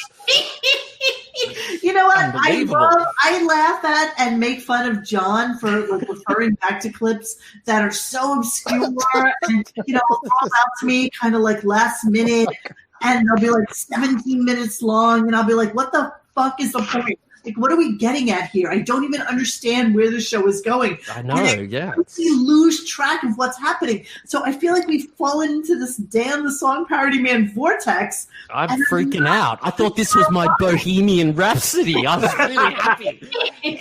John, these are as automatic as an Andrew Bogut jump shot. Come on. All right, I'm good. All right, what the fuck is going on here? Ever the contrarian, Ralph calls in to try and take Dan's side just to piss Shuli off. That's why I think he did it. So I love it when Ralph does this. Yes, Ralph loves to play contrarian. Ralph Sorella, whose side are you? By the way, I know somebody who just spoke to Ralph the other day, and just a little tidbit of gossip. He is still on full salary. He's doing absolutely nothing. He has zero contribution to the show, and he's just chilling at home. Doing absolutely nothing. That's just like Howard. That's just like pre-corona also. Yes, exactly. Yeah, but now he does even less, just so you know. All right. Is that the cat that told you that, or is just that like Howard? Oh, yeah, that's right. It was that's a Whiskers moment. No, I just heard that today, that a friend of mine said, yeah, I just spoke to Ralph last week, and he's just chilling at home and getting paid full salary for doing absolutely nothing. You have so many spies, don't you? I love that. Ooh, I know. To get into the Ralph world is really inside. Yeah, that's like 8mm world. I don't want to do that. Oh, yes, you're in CD clubs and shit. You know what? It's because when I remember something, it pulls itself from the back of my brain because it was just like a, passing by conversation in a 20-minute discussion. And yeah, so Ralph is doing nothing and getting paid for it. You on? Hey, I got to defend Dan about a couple things. Okay. First of all, there was something I called him about. I mean, it must probably like a year or so ago. I had an idea, but something was going on in the show, and was pitching him an idea to write a song parody about something, and he thought it was really funny, but he said, I can't do that because there was some situation where he just thought it was too much piling on. So I think he's being honest that he does have scruples with that. And I also think for some reason people don't like Dan. He's dismissed, and I think people want to think the worst of him. So when he opens his suitcase and it sounds reasonable that he travels with a robe, and there's ashtrays in there. Quickly they jump. Wait. This guy been talking for a while and knocking on this guy. But maybe he does travel with a robe. Maybe it's reasonable. Maybe there's 10 things that could go either way that are reasonable, and it just goes the other way. Maybe I just understand him because it's birds of a feather. But Ralph, why do you think that is? I think he rubs people the wrong way. I think he has an appearance that may turn people off, and they just kind of people goof on Dan. I see it in the office when I'm around there, and I can see he's like a butt of jokes. And but I can tell you the reason why he's the butt of joke is because of these stories. So which came first? I think he became the butt of the jokes because these stories kept growing. You're saying it's the other way around. And like Dan, I think is a stand-up guy. I think he puts himself out for people. You paint him to be like an asshole, and I don't think he is. This is not breaking his balls. This is making him look like a real piece of shit. Somebody tunes in and listens to this, and he's, it sounds reasonable that Dan's like, hey. Look how fucking creepy Shuli looks in this picture. Can I just throw that out there for a second? He's sort of crouching in. Yeah, he wears the same. He wears the same shirt when he's a headliner, but he just cuts the sleeves off. That's true. Like you can go look at the. They're the same shirt, just short sleeves. That's not Stone Gossard in 1992 playing the Seattle Coliseum. Wow, Shuli. Sing the long. No, it's Moby. Yet another. That is. Oh, you got to do a Photoshop, dude. Do a Photoshop. Oh, Moby, it's perfect. Done. Moby and Shuli. Shuli's opening up for Moby. You won't tell them apart. They'll switch places tomorrow night. You won't tell them apart. I love the name. Monique's green bikini top just said grunge hack. Yes. Oh, hello, Rodney. Thank you for contributing. I thought you were going to sleep. All right, I'm moving on. I can't speak. Yeah. Just learning his name. So this is like a Shaul. I think maybe we should just. This is still Dan the song parody, man. So maybe we should just cut through these next few. All right, go to the next. Go to the next. I'm going to Shaul. Just learning his name. Right? Is that what that means? Yeah, that's still part of Dan, the song parody, man. So, I didn't know Shuli's last name for like my entire time I've known him. And right, it was always Shuli. I just learned it the other day, and now I can't stop saying Shuli Egar. Sounds like a cartoon character. Oh, it's not Shaul. Shuli Egar. Shuli Egar the Horrible. Shaul. Look at this picture of Shuli. Would anybody think that he was in his 30s? Like, seriously? He's not. He's 45. Oh, is he? Yeah, he's 45. He's not a young. That's the other thing. He tries to float this persona that he's this up and coming young comedian out there with the Turks in the Comedy Cellar at 2 a.m. He's 45. He's been doing comedy for 20 years. Yeah. I think Seinfeld, the sitcom, was over by the time Jerry was 45. They're not. I think you're right. I think you're right. They're not, Mitzi Shore and fucking Bud Friedman are not looking for 45-year-old comedians who are young upstarts. It's over. That's true. Yeah. I can't wait to see what happens when this. I just want Howard to retire just to see what happens to Shuli. Just that alone. Yeah. I think I shopped a prediction in the future earlier. So. He might be older than 45. I just want people to know. Can somebody Google for us and let us know how old Shuli is? He's at least 45. I know he's at least 45. We have 350 people on chat right now. Somebody can look it up and let us know momentarily. I'm positive. Don't look it up. I just want people to know, like, I always get comments about us laughing, like, randomly at stuff, and it's because we're looking at the fucking chat, okay? So sometimes when you hear, like, an errant laugh coming out of nowhere, and you that's a backward compliment to them, right? Always say, oh, my God, what are you laughing at? Why are you laughing, like, incoherently about nothing that's going on? And it's because we're reading things. Okay, rest in peace, Mitzi Shore and Bud Friedman. Condolences. Mitzi Shore. That's how tapped into the current stand-up scene I am. Oh, Bud's the best. All right, wait, is Shuli 50 Obsessive Alcoholics? That's a great name. He's not 50, but he's somewhere between 45 and 50. All right, so let's listen to. I can't believe nobody came back to us with this. Howard Brings the Comedy. What is this? Now, we're going to leave this now. We're going to go to light humor because let's leave Dan the Song Parody Man. It doesn't end well, and Howard tries to get them to both have a comedy battle, and Dan doesn't want to do it because he thinks that, everyone's going to side with Shuli, so he fucks it. So let's just go to light humor to take a little breather from that. He's still on fire. I know, it's over. I'm helping you. My God.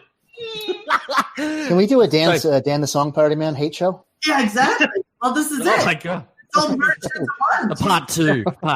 Now, well, Dan, are you ready for the challenge, or are you too much of a pussy? Hey, there's no pussy fucking here at all. I love this. Okay, I hate Shaul. I love that you changed your name to I hate Shaul. Murphy was 19 on SNL, 20 when he filmed 48 Hours. So yeah, Shuli, you just keep trying, old man. You just keep working this. Keep paying the dues. Yeah, hope you can actually pay for one of your children to go to college. Here we go. Nice. Or eat tomorrow. It all started because Shuli thought that I was insulting his comedy by saying when you ran a false story on me 4 years ago, it was due to a lack of material. Dan, if you're funny and Shuli's funny, come on in here and let's get it on. That's like saying Artie can't be funny on a talk show. A source says, wow, Shuli in that picture looks like Scott the Engineer after 3 years in Auschwitz. That's a horrible, horrible picture of him. I hope David glanced it into that because he does t-shirts and shit. I happen to know for a fact, we could ask Lair, but I happen to know for a fact Lorne Michaels was so torn in between Shuli and Pete Davidson as to who the new matinee idol was going to be on SNL. And I still think Lorne probably regrets it to this day. All right, so Blue Marlin told us, according to MyLife.com, Shuli is 45. He was born October 9th. Wow. Why do you doubt me? Why do you doubt me? Why do you doubt me?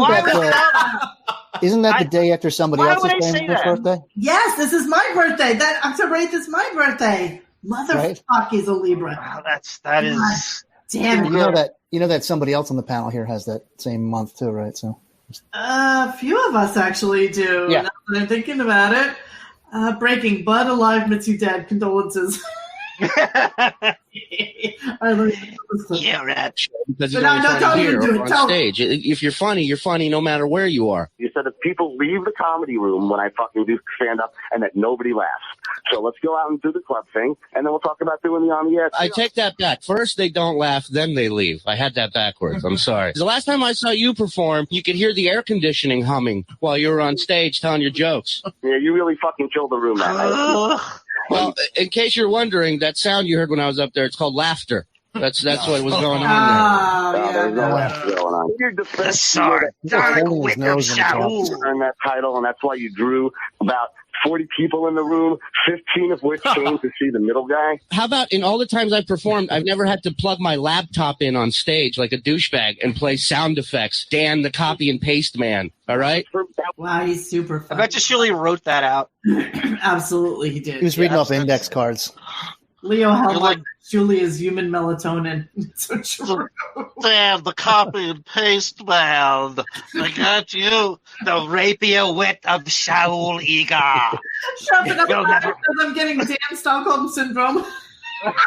I know, I'm trying to get you out of it. Please move ahead to light humor. I knew this was going to be a clusterfuck, so I put something in after it all to just chill everyone out. And light humor, go ahead to light humor. And that's just some lightness. Focused, actually, but okay. Yeah, I think so. All right, here we go. So here we are. Tell me. No, go ahead, one, next. Really? The asshole Shaul is? You don't want that? Yeah, we want to get out of this. Until The song parody, man. There you go. This is just a bit of, now that's over. So this is just an entertainment interlude that everyone will enjoy. Oh, you think so? Go ahead. Yeah. Go for it. Okay. Just play it. Sorry.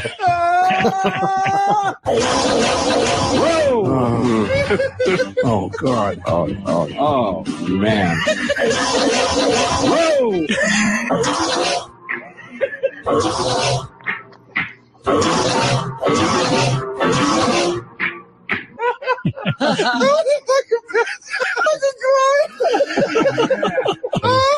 What's not funny about it?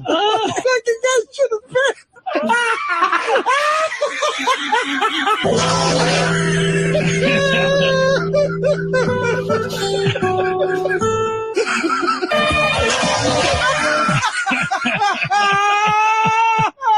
There's Artie's laugh, Monique.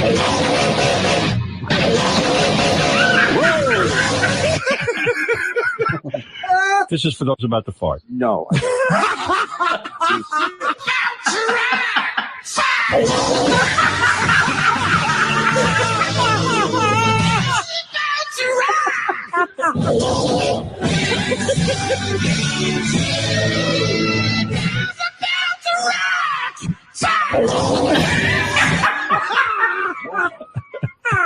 I'm fucking gurgling blood over here. You got tissues, Howard? Yeah, I know. All right, John, you got some clips you want to handle for a little I'm taking.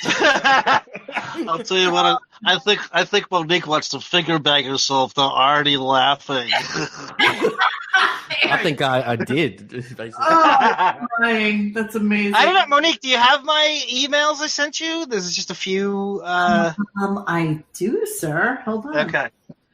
I would want you to go to the wrap-up show from Hurricane Sandy, and I'd like to go through that because this is when Shuli tries to steal the art. Speaking of Artie, that's a great segue, actually. So he tries to steal the Artie show, and this is he has to walk into the den of vipers that is the wrap-up show, who all hate him. Okay. By the way, this is the picture of Shuli I hate the most. Just so you know. Fucked. That's the best one. It's really smug. First smug, disgusting mustard jacket wearing fucking newsman. Like he's intellectual or something. It's unearned arrogance too. Yes. There's nothing worse than unearned arrogance. Absolutely business. Oh, we wanted to talk about his new teeth. I want to get to that as well. So hang on. John, is I have Hurricane Shuli 1 and 2, Craptacular, Ronnie versus Shuli, and Thanksgiving with the Christies. So it says it's Shuli, Hurricane Shuli 3 wrap-up show in parentheses. I don't have that. I have Hurricane Shuli 1 and 2, Craptacular, Ronnie versus Shuli, and Thanksgiving with the Christies. It's in the first email. It's the fourth. I can't do anything. I cannot do anything about that right now. I'm so sorry. It's after Dan's Song Parody Man 3 on Gunk page 2. It's gonna haunt me forever. It's on Gary page 2. I'm so sorry. I cannot. It'll take too much time to pull that clip. I'm really, really, really, really sorry about that. I got it. Well, try Hurricane Shuli. Well, you want to see what Shuli was sent out to do before he was to get hired. He chose to do this. So this is Shaul Craptacular, and this is the first assignment he threw himself in for Howard. So I will do anything, and this is what he volunteered. This is the right clip. So let me check. He sold his soul for. Yeah. All right, hang on. That High Pitch's Craptacular could not be held, whether here at Sirius, where the party had taken place, and where Wendy had done her show. It would have to be done, in fact, in Eric's apartment in the New York City borough of Queens. He would go from 6 one morning until 6 the next morning. I'm George Flowers, Howard 100 News, and these people are Jason Kaplan, segment producer and also photo guru for the Howard Stern Show. He handled the camera duties. He documented the spectacular.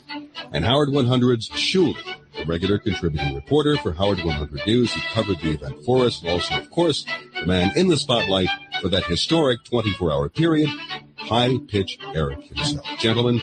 I have no idea what I'm listening to. What the fuck are we listening to? What is this? I just explained it to you. This is Shuli going out to cover High Pitch Eric and the crap. This is how he got hired. He volunteered to do. They were not on Sirius yet. This is fucking October of 2005, and Shuli lives with High Pitch Eric to record his shit. He's shitting, to weigh and record his shit. This is how you asked me how he got hired. This is how he got hired. All right, here we go. Ladies and gentlemen, welcome. This is Shuli reporting for Howard 100 News in Queens, New York, at High Pitch Eric's apartment.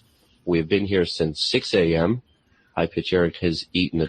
All right, Jake Diaz, so you know, I don't listen to the clips before we put them onto the show, so that at least when we laugh about something, it's organic and not a setup bullshit kind of thing, so that, you know, we're all aware of the clip and we're laughing fakely. So if you're wondering why I don't know the fucking clips, and also John sent them to me legitimately 10 minutes before the show started. So go fuck yourself. I didn't think we needed more, but we don't. I mean, Bon Jovi has a ton.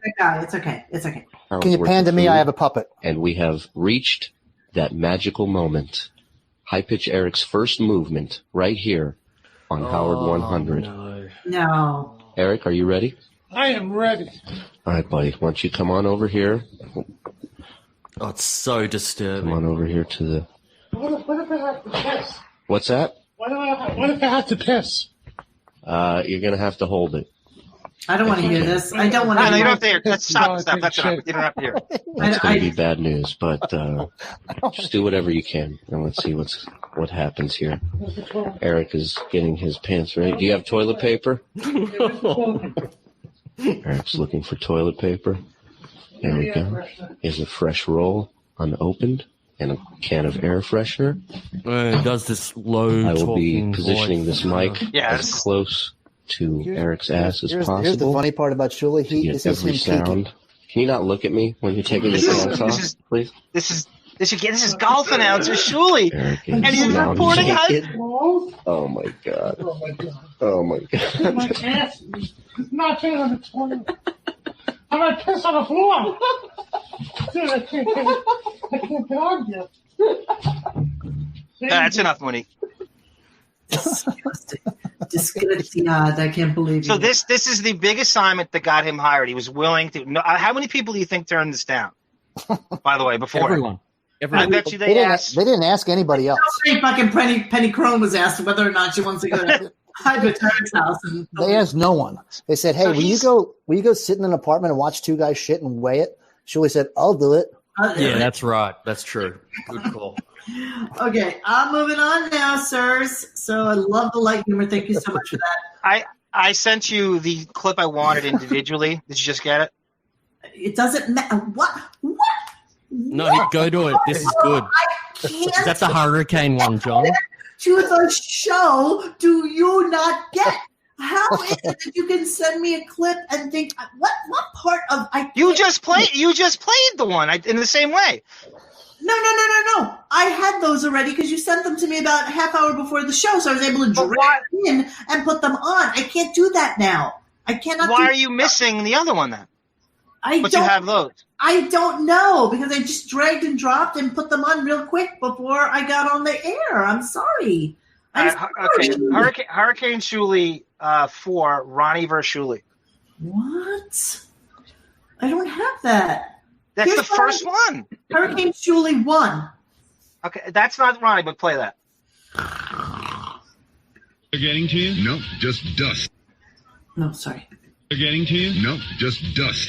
Oh. What mic are you on, Shuli? Or did Scott make it in? No, I'm right. Well, I don't think Scott made it in, but I'm right here. Throw Scott under the bus. Right out of the gate. I have to sandbag my head. Oh, you're on that mic. Okay. Yeah. All right. Got it. Shuli joining us this morning. Thrill of his lifetime. He could get in. Oh, everyone can get in if they want to.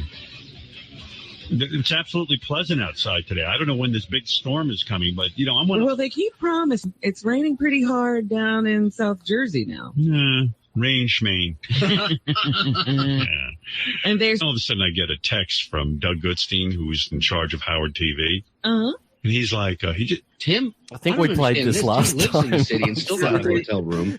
We did, actually, Johnny. We paid this last time. I didn't know what to say. Awkward the second one? There.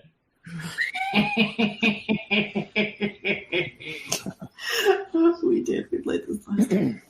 Just throwing it out there. I'm moving back. I'm scrolling back. I'm scrolling back. You need a refill. Refill that box. I can't. He's right though. Live. I can't pause. I can't do anything. I'm just. John's right though. If he's got a part 2, mine didn't go for much longer than we're up to there. So professional podcast. I don't give a fuck. You got to keep that bottle close by in arm's reach. God. Well, you know what? It was emptied, so that's all I got. All right, I'm going to move on to Shuli stand-up, holding the purse. Do we want to hear this? I mean, no, we don't. No way. No, it's too. We don't. We're not going to have time. No, we do. We're up to 26. All right, let's move on. So, okay, so Shuli is going to fight Bagel Boss, or the thought is that he's going to fight Bagel Boss, and had an argument, or actually a discussion with Rodney actually about this today or yesterday. Who? With Rodney. Rodney helps me. Well, he doesn't like to. People know that he helps me out with the YouTube channel. But we were talking about Shuli and his salary because I'm trying to get information together for the salary show that we're going to be doing. That's a good idea for a show. Yeah. Cool. Yes. And so I've been trying to glean from every human being I can possibly talk to about how much they think other people make on the show. And so I sent a text. I was like, oh, my God, you can't believe how much fucking blah, blah, blah thinks that JD makes. And I gave him the number, and he's like, all right, well, I believe that. I was like, how can you fucking believe that? It's like a ridiculous number. He's like, well, listen to Shuli. When Shuli was going to fight the Bagel Boss, he said it has to be worth it for me to do because it has to be more than what I make on the show. Right? Yes. Per hour or per day? Or That's exactly right. Well, that's exactly right. So what we were trying to figure out was whether or not Shuli makes over $200,000. I was like, no fucking way. Not on salary, not even close. No way. You saw that dining set. There's no way he makes over $200,000 a year. But Shuli wanted to say he's in Section 8 housing, man. Exactly. Shuli wanted to say that basically he wouldn't fight for less than what he makes on a. Do you hear what's going on? Yeah, that was my glass getting filled. Sorry. Ah, you bastard. Mute yourself when you do that. Bastard. All right. Bagel Boss 1. Shaul in too deep. So is this the start of the whole thing? Oh, what I did is I actually put the video on here because I figured that we could kill somebody nice one. with doing some video versus just vocal. Okay. So let's play a little bit of this. Yeah. Here come the boys. This is not only Bagel Boss guy, but Bagel Boss's manager How tiny he is. and Bagel Boss's boxing promoter. Look at this. Yeah, look He's at got these guys. quite an entourage. He's like the Shuli ventriloquism doll. Now he has two people in his entourage.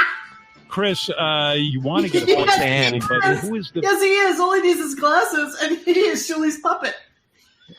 But just leave it to Howard. Leave it to Howard to get to these horrible 15 minutes of fame gimmicks way too late.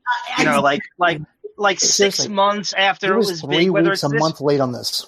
Tan Mom was 3 years late, or what? Maybe more than that. So it's always like Lenny Dykstra, you know. And he gets to these things. He's on vacation so much, but that's even blind to the fact that he suddenly has to be pitched these things, and now he's obsessed with the Bagel Boss out of nowhere. And again, this had to be a year after it was big, and it was so. The audience is like, "Are you?" That's how out of touch Howard is, that he's not aware of what is stale at all in pop culture. Not that long ago, Robin was shocked when they got Charlie Sheen on. She made a comment like, "Oh, I can't believe we got him." Meanwhile, in Philadelphia, like the sixth. That's a great point. The sixth. Monique, do you remember that? The sixth rated show had him on doing bumpers, and that's such a great point. That with Charlie Sheen, the 2.5 Men thing, where he had all these explosions, he was going on rants about Chuck Lorre and 2.5 Men, how it's a crap show and blah blah blah, and he's unappreciative of whatever, and they replaced him with Ashton Kutcher. The Stern Show got him like 2 or 3 months after the story was even hot, right? And then so Biznick saying. You're so right. He had done like Alex Jones. He did everything. And all this. Everything. Yes. He was doing bumpers for like the 15th show in Philadelphia. So true. And then Robin's like, I can't believe we got him. And they act like they have the exclusive. And it's been stale for months and months and months and other shows. That's the hubris, or sort of the unself-awareness of it, and how just out of touch. And one of Howard's huge, you know, among the many, many things he just can't do anymore. He has no radar for what works, and that's one of them. Well, I will say that, okay, so some people are asking who's Bagel Boss. So, of course, you don't know who he is, because he literally had like 12 minutes and 32 seconds of fame. And all of it was basically that he was in a bagel store and he got into an argument, right, with some woman. And then he got really upset because nobody wants to date him because he's so fucking tiny. And he just got really... But that's Howard's whole staff. His whole staff is wives they don't deserve. He's like the living chicken hawk. I'm a chicken hawk. Yeah. Yes. Exactly. All right, so let's play a little bit of this so we can hear what happened here. One that you're promoting now. Isn't there some fight that you have lined up with some sort of YouTube star? Oh, no. Yeah. So what happened was when I met Shuli, I saw That's Shuli. Damon Feldman. He likes to hit girls. Could we just discuss that he has on a fucking silk-screened Guess t-shirt? Like, who wears that? That is weird.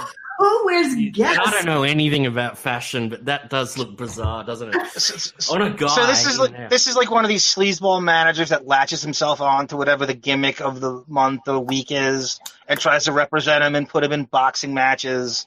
Well, you know, Damon Feldman puts on those celebrity boxing matches. Remember a couple of years ago, he had John the Stutter about to fight somebody, and it was Ralph.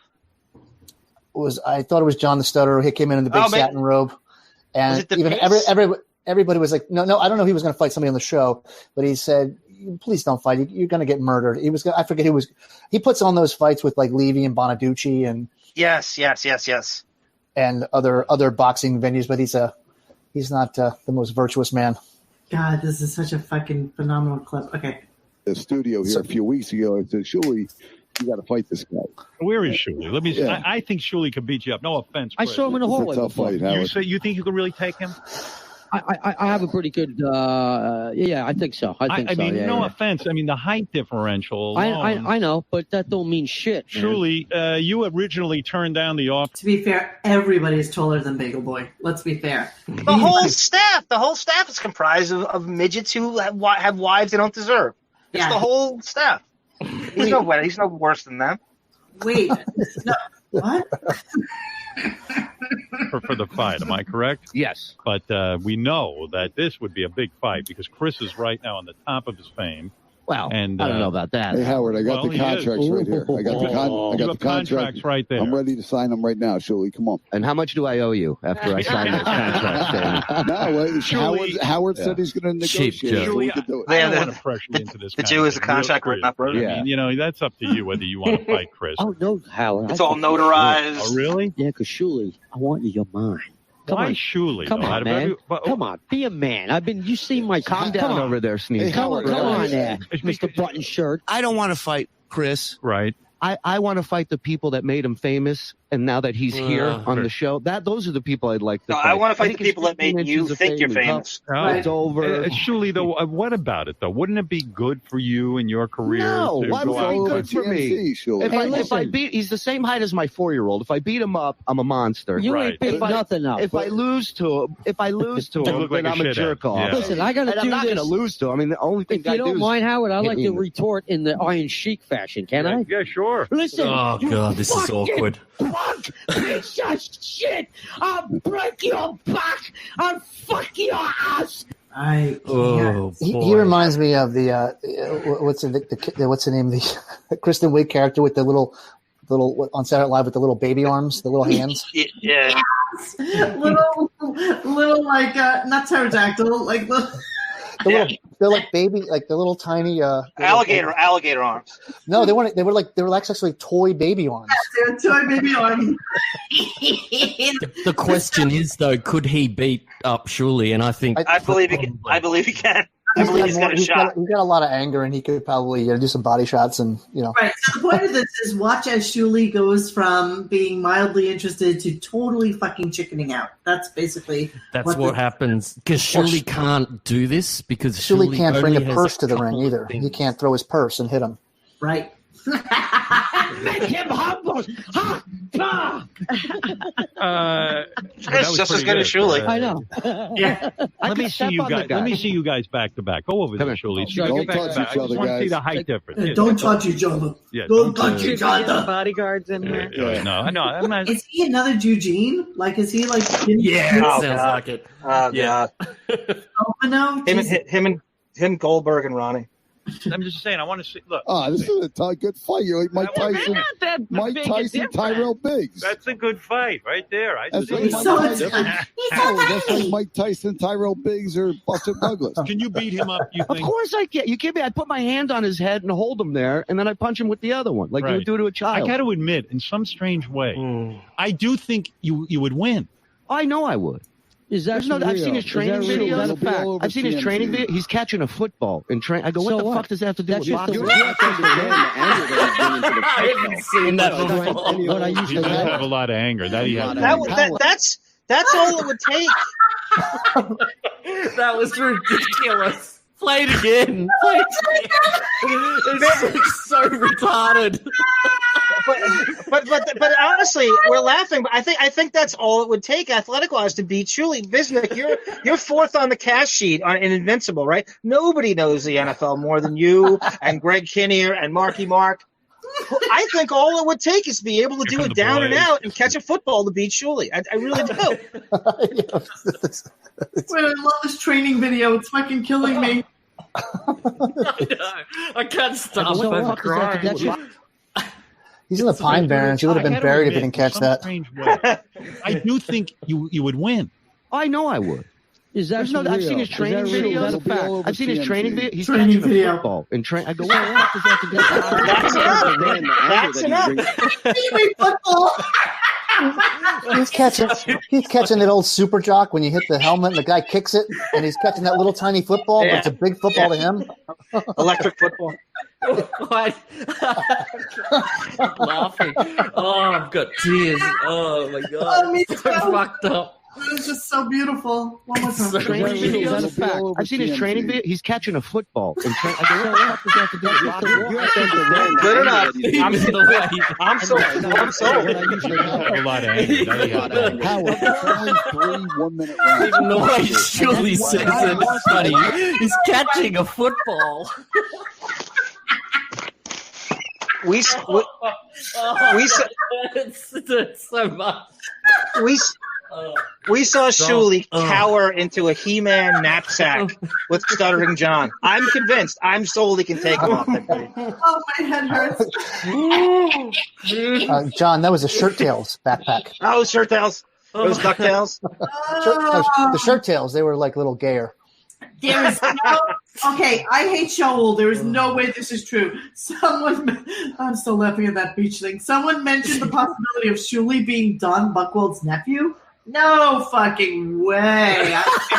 That's hilarious. That would make the most sense. How this happened. Than this. Oh God, I'm crying. Oh, can you do a midlife crisis, John? Shuli, what kind of money is in this for you? All right, listen, Is there any incentive that way?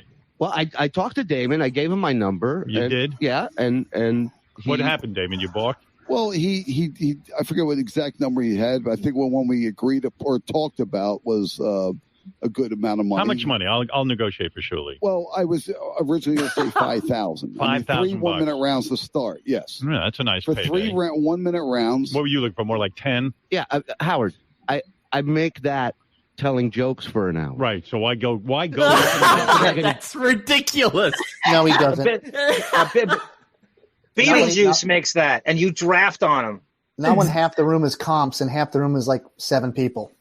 You know. So he's saying that he makes 5,000 on one night of comedy. Is that what he's trying to say, or 2,500? No, 10,000 an hour. 10,000. Yeah, that's his rate. Jesus Christ. Okay, see. I don't think Jenna Jameson in her heyday made that. No, you're exactly and he's got that table in his lounge room. Getting a boxing Possibly ring. punched, yeah. With Sneezy over To here. prove you're a man. Hey, Howard. Which so far you're not. I'm willing. You're a puss. There's a number. If you want me to go in what I see down to this level, then I'm going to make some money. It's not down the level. I'm building my It own is down the brand. level. I'm a Dude, comic. I'm not a fucking I'm a comic. viral guy yelling at a fucking I've store. had comics fight for me before. So, Shuli, are you backing down off the fight? Are you interested? Where is your head at now that you see Chris face to face and he's calling you out and saying he wants a fight with you? Here's the only way it happens. Okay, go ahead. The number amount that I gave Damon is met. What is that, though, Shuli? 30 grand. Wow. 30 grand. Wow. That's half of what he earns a year. Okay, then I don't know what to tell you, I man. can give you a guarantee off the back end, too. That's all I can do. Off of what back end, and how do I figure out what the back end is? Shuli asking for 30 grand.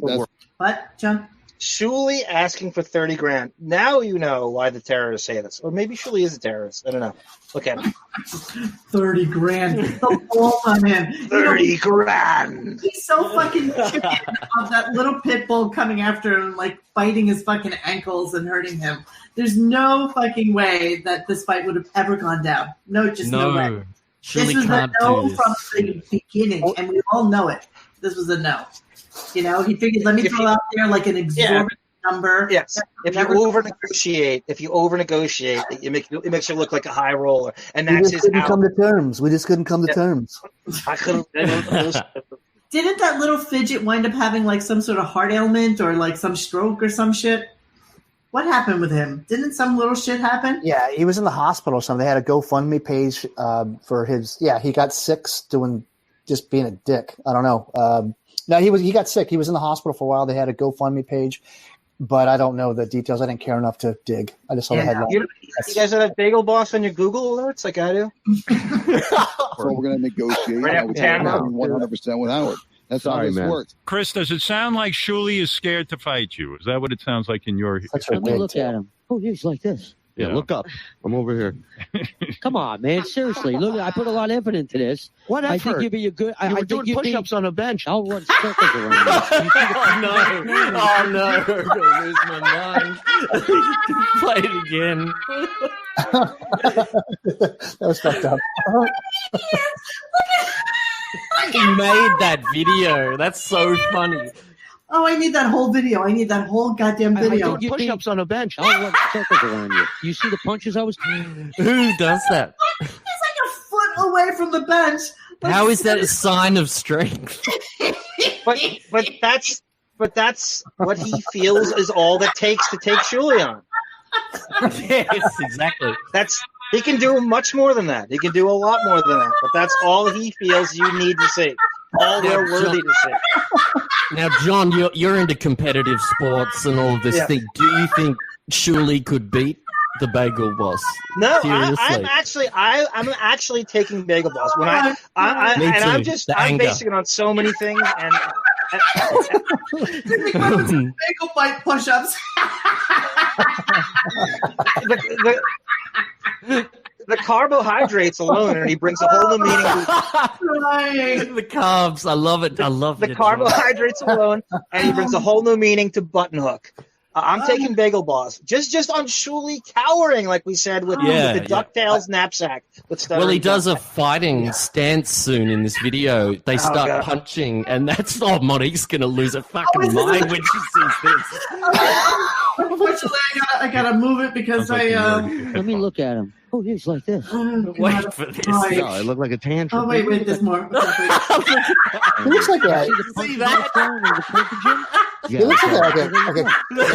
You look like a little wolf. Oh, canary. That's not a... That's like Beetlejuice.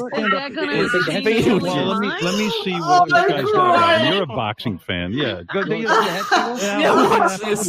My head hurts so much. Shadow up. Oh, this is a gift, this video. Fucking hell. Look at this. That's what? What is that? That's blocking. Oh, that's blocking. Is he having a seizure? Whoa, look at that. John, talk to this. Look at this. Look. I'm a chicken hawk. And I like... I was impressed. Thank you. I was impressed with it. What's Shuli doing? Shuli, come on. You know I love you. I do love you, Let me Shuli. tell you something, Shuli. Let me see you do that. That'd be kind of funny. Oh, I'll do that. You want to see me do that? It? Yeah, let's see what you got, man. He's not even winded. Here we go. Let me see you do it. Let me tell Howard, you. That's not easy. Go ahead. God, you look like a drowning fish. Gonna get beaten up. You look like a drowning fish. Shuli, no offense, but I saw Chris doing his fisticuffs, boxing, the art of boxing. I see you Listen to Howard trying to play it straight. That was boxing. That looked like a guy who couldn't swim in the deep end. Oh, I'm crying. So confident that two complete knobheads. You want to try to humiliate me. I would kill for more. I would kill. I'm not looking to humiliate you. I would kill for more Bagel Boss. So kill Shuli, and we'll give you more. Workout video. Shuli fights like a Las Vegas bag of champ. Right. Same form. I'm fucking. Bagel Boss. I'm Bagel Boss. So because we played that video, I'm just moving on from the fucking Bagel Boss. Okay. Because it was just. Oh, Shuli just says at the end of all of it, he just goes, "Oh no, I won't." He cannot do anything other than trying to be funny. Then that's it. He won't do anything. My head hurts. I'm dying laughing. I fucking. Oh, that video was amazing. That video just fucking delivered. My God, that was amazing. All right, we're gonna move on. So, Tan Mom, Shaul's asshole nature. No, leave that. Maybe go back to the Artie roast if you want to see Shuli roast Artie, which was just bomb city, just bombing. Okay. Go back to 27, 26. Well, people like Ronnie versus Shuli. Let's see, impersonating Whackpackers, Artie roast, Shaul Gary roast, Shaul Ronnie. Where is my Artie? Back. Here? Go back one. There's part 1 and 2 of that. Johnny Fresco, Monique, wants to juxtapose your laugh with Gilbert's at some point. We could fuse them together. God, that made me laugh so hard. That really made me laugh. I'm not really sure. I'm just going to play this, okay? So we'll figure it out. Yeah.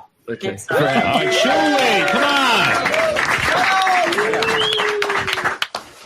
Last we saw Reverend Bob Levy, he was hosting the Carver Roast, where he bombed so miserably he immediately joined the Witness Protection Program.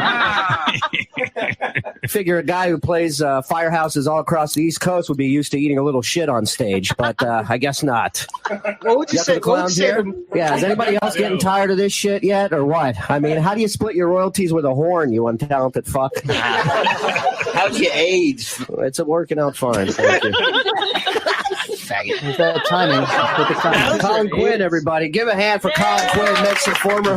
Oh, he's so fucking hacky. Is there anything? Can we get a moratorium on the witness protection joke? Is that not the hackiest fucking line in all? When did that should have gone out in '93? He's still saying witness protection jokes. What year is this? 08? Yeah. God damn it. That is just hack and a half. Yeah, I love it. You're right. Very true. Horrible. Host of Tough Crowd. You better be a fucking tough crowd if you're going to sit through that piece of shit show. Let me tell you something right now. I mean, it's bad enough when the crew who gets paid to be there didn't want to fucking be there. All right? That's a shitty show.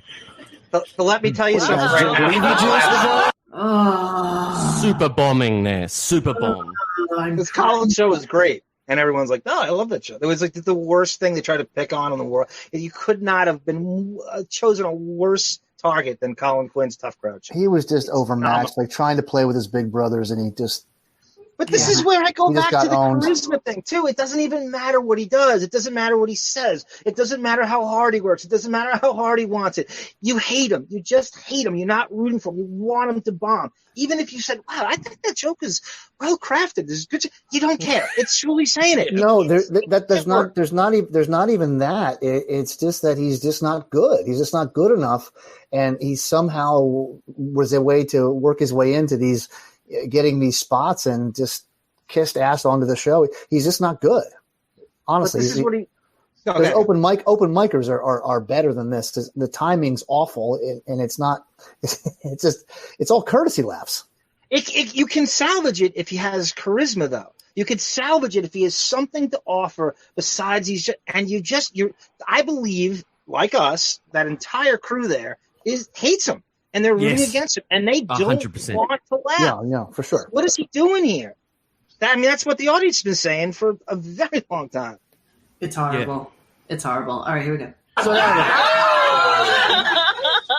Just because you know his name, you can't laugh at the fucking jokes? Who's going to have to join the witness protection program after this? Please. Nice, Robin. Gary, remember the rhythm I want.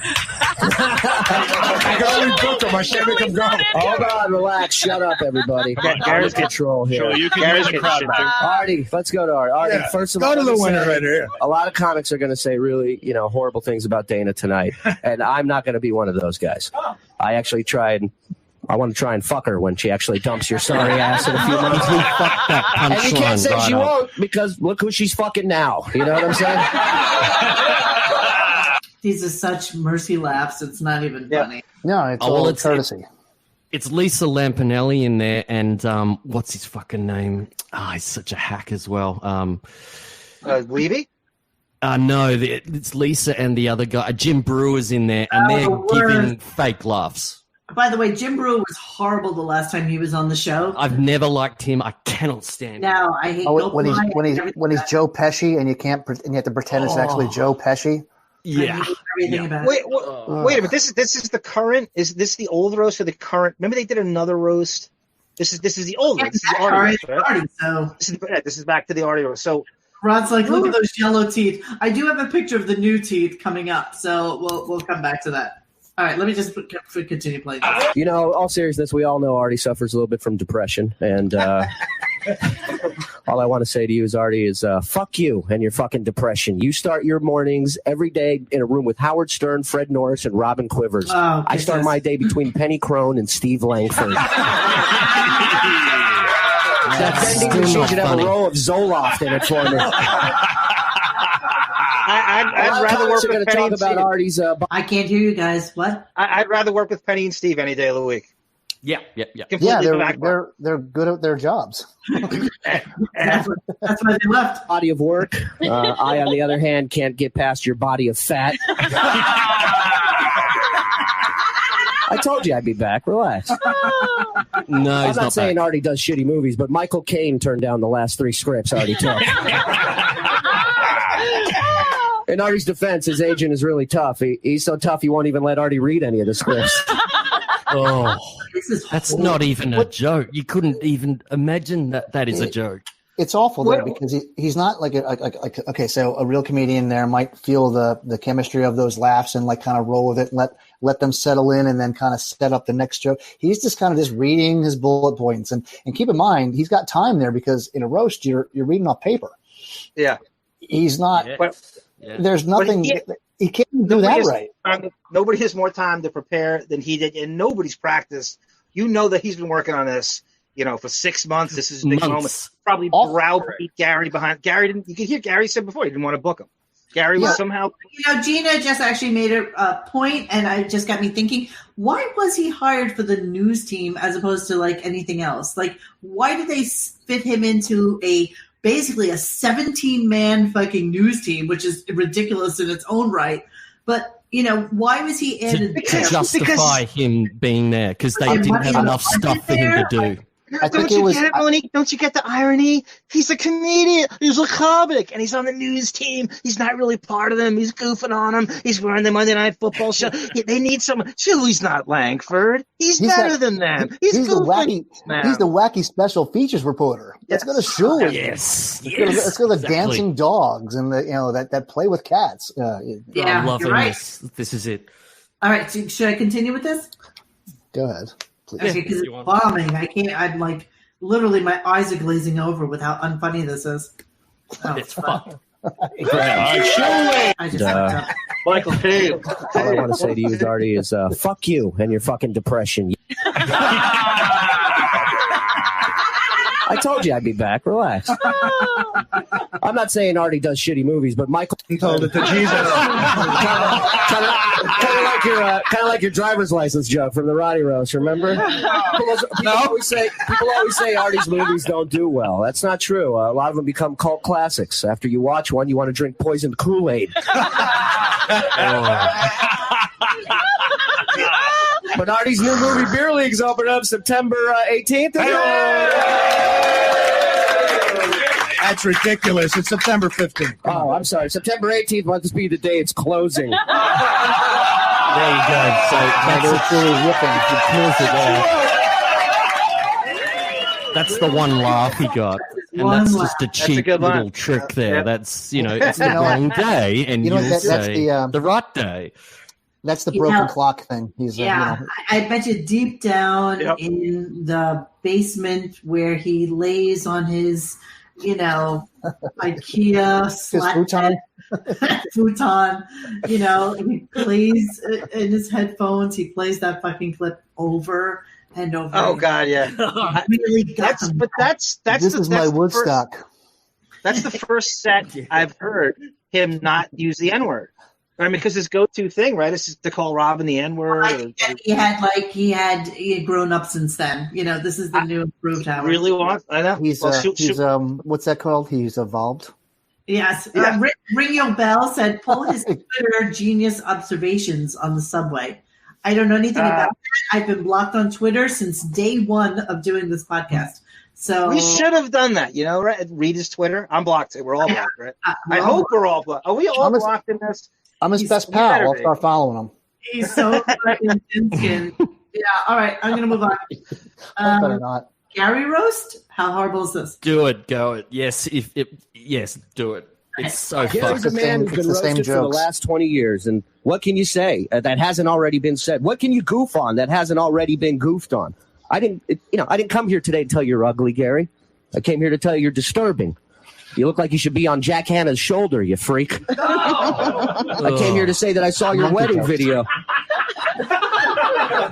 Well, that wasn't good. I came here to say that I saw your wedding video on Howard TV and on a website called womenwhofuckAnimals.com. That's so bad. Gary is a great provider. He's building a home for his family and children. I believe that makes you a silverback. So what's left?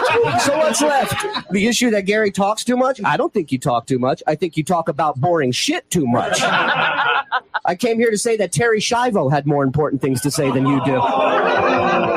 Gary's stories suck so bad they should come with a dental dam. Here's a fashion tip. Leopard is the new black, and Gary telling you a story is the new Ambien. I just have a few more things to say, Gary, before I go. I don't want to take too much of your time. I know you got to get back to building that home with your tail. And we got to get back to the funny. Now, I'm twisting my legs as if I have to pee like a kid in kindergarten because it's agony. It is. It's torture. Now keep in mind, Monique, the amount of abuse Gary's taken over the years and how many damn monkey jokes there are, and he's just now repeating. He thinks you need to hear more of them, right? I'm gonna just beat this to death. And Gary's stories. The other comedians have covered this 10,000 times over and 10,000 times better. And now he's you're supposed to scratch stuff out that people have said before. This is too precious. This shit's perfect. I have to say this. Yeah. I've honed this for 8 months. I've got to say this. LN says Shaul doing what he does best, dying. It's so true. So yeah, Ringo Bell is saying that his Twitter is very racist. Yeah, I'm telling you, Monique. The last show, he said the N-word 10 different his first appearance. His way to get in with Howard was tell an N-word joke, but he probably stole from Jackie. I don't know enough about it only because I've been blocked for forever. Him and JD blocked me immediately. First two people. Let's move on. So Shuli roast Ronnie. This is I got a nickname for him. What? I got a nickname. Shul and Jan. I get it. Italian. Yeah, I get it. Yeah, that's horrible. See? That's pretty good, though. Come on. I love it. I fucking love it. This is why we don't get paid the big bucks because of racist sentiments like that. All right, here we go. Ronnie the limo driver Munn. I didn't come here to bury you, Ronnie. We all know that's Thursday. Ronnie watched his parents have a threesome with the neighbor through the bottom of the door. Right. And that's not the weird part. The weird part, he was eye level with the bottom of the door.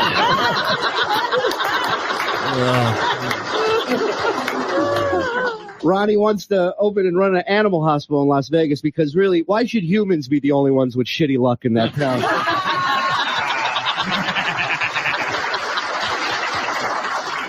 Ronnie's also killing it on Twitter these days, and by it, I mean women's sex drive. Ronnie loves NASCAR. He hangs with drivers like Tony Stewart. He even has a nickname for Tony. He calls him Smoke. Tony has a nickname for Ronnie. He calls him Loser Fucking Wannabe. Everybody called him Smoke, I think. That was his, The laugh track on that is legit like the laugh offensive. track you would have heard on like Dharma and Greg, like in 19. Very nice. Not Very fucking funny. nice. And they have to repeat the jokes so everybody laughs in the audience. Just horrible. That's horrible. Phenomenal. You can see like Will and Gary like holding up the applause cue card. It's awful. Monique, the perfect hack sitcom reference. Dharma and Greg. Dharma and Greg, right? All right. I was curious about this. I did not listen to the clip, and I was curious what this was. Shuli's script. This is incredible. This is last year. I think it's last year. Hold on, John. Do you remember if this last? Hold on. Yeah. It's sorry, so I'm wrong. It's 2018. He just starts mentioning during an argument with Ronnie, and he just starts mentioning this script idea he has, and he talks about two of them. So this is the first one, and I was like, "What the fuck? Are you crazy, man?" He's got scripts, so that's what we're doing. He's go for it. Punching up scripts. Especially for Shuli and Jason and the guys in the back, it doesn't sound like they have their shit together yet for when you're off the show. Right. And like Ronnie Shuli has a plan. Shuli's plan is to go do stand-up. That's a very, Oh, there's other tough plans, business. Howard. I have a script that I wrote. I'm working with you. Where is the script? Why don't you bring it in? You can't even read. Why would I bring it in for you? To read the script. Maybe Ronnie can get the investor to put some money into your script. If you come here and read the script, maybe somebody will hear it. Ronnie, I'll bring my script in, and how about you read it? By the way, your boss is coming in tomorrow. Right, I know. Adam Sandler, who I cast can't wait to Ronnie. meet him downstairs. Ronnie in a movie. No, maybe Shuli should, read a few lines of his script to Mr. Sandler tomorrow. Shuli, will you talk to Adam Sandler about your script? Absolutely. Yeah. How long do you think it takes to write a script and get it I have sold no idea, dude. Of course. Because I never said I could do it. Okay? Yeah. Be as honest as you can. Do you think Shuli's script will ever see the light of day? You don't? No. You think that it's a And he waste of doesn't time? either. Shuli says he's going to prove you wrong with his script. I hope so. Can you tell Ronnie a synopsis of your script? Sure. It has to do with when I was living back in Vegas, starting out as a comic and working as a wheelchair pusher in the airport. So you play a wheelchair pusher.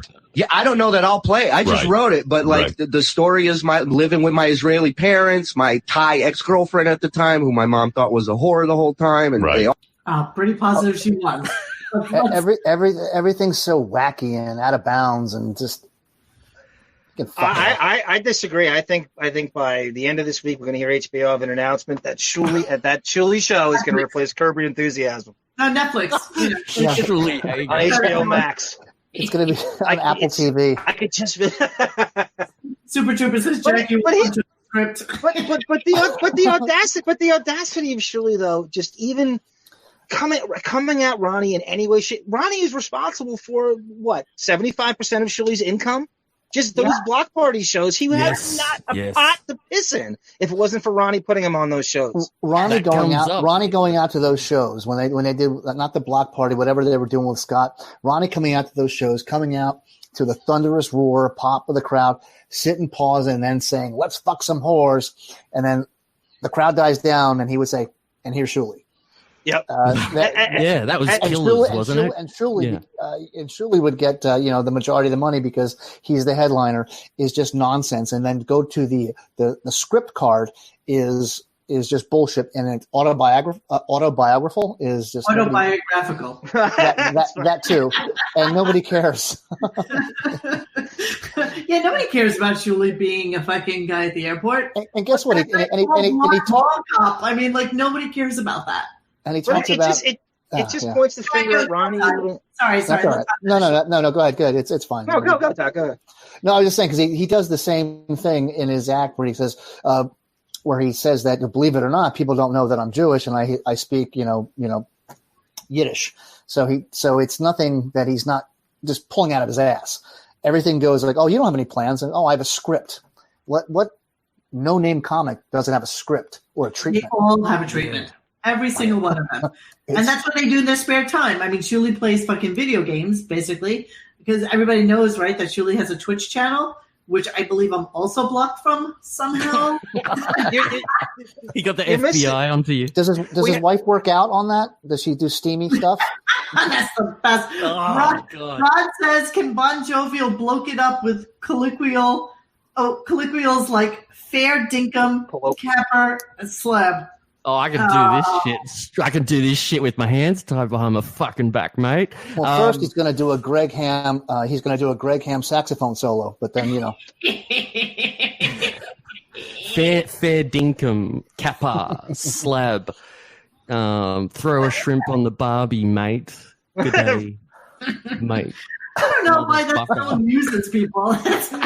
All right, so Shuli script part 2. What is that? He throws this in. That's not annoying. If you couldn't believe that he was writing a script, he does this, which is just such a load of bullshit. And Howard holds his tongue, I'll say for sure.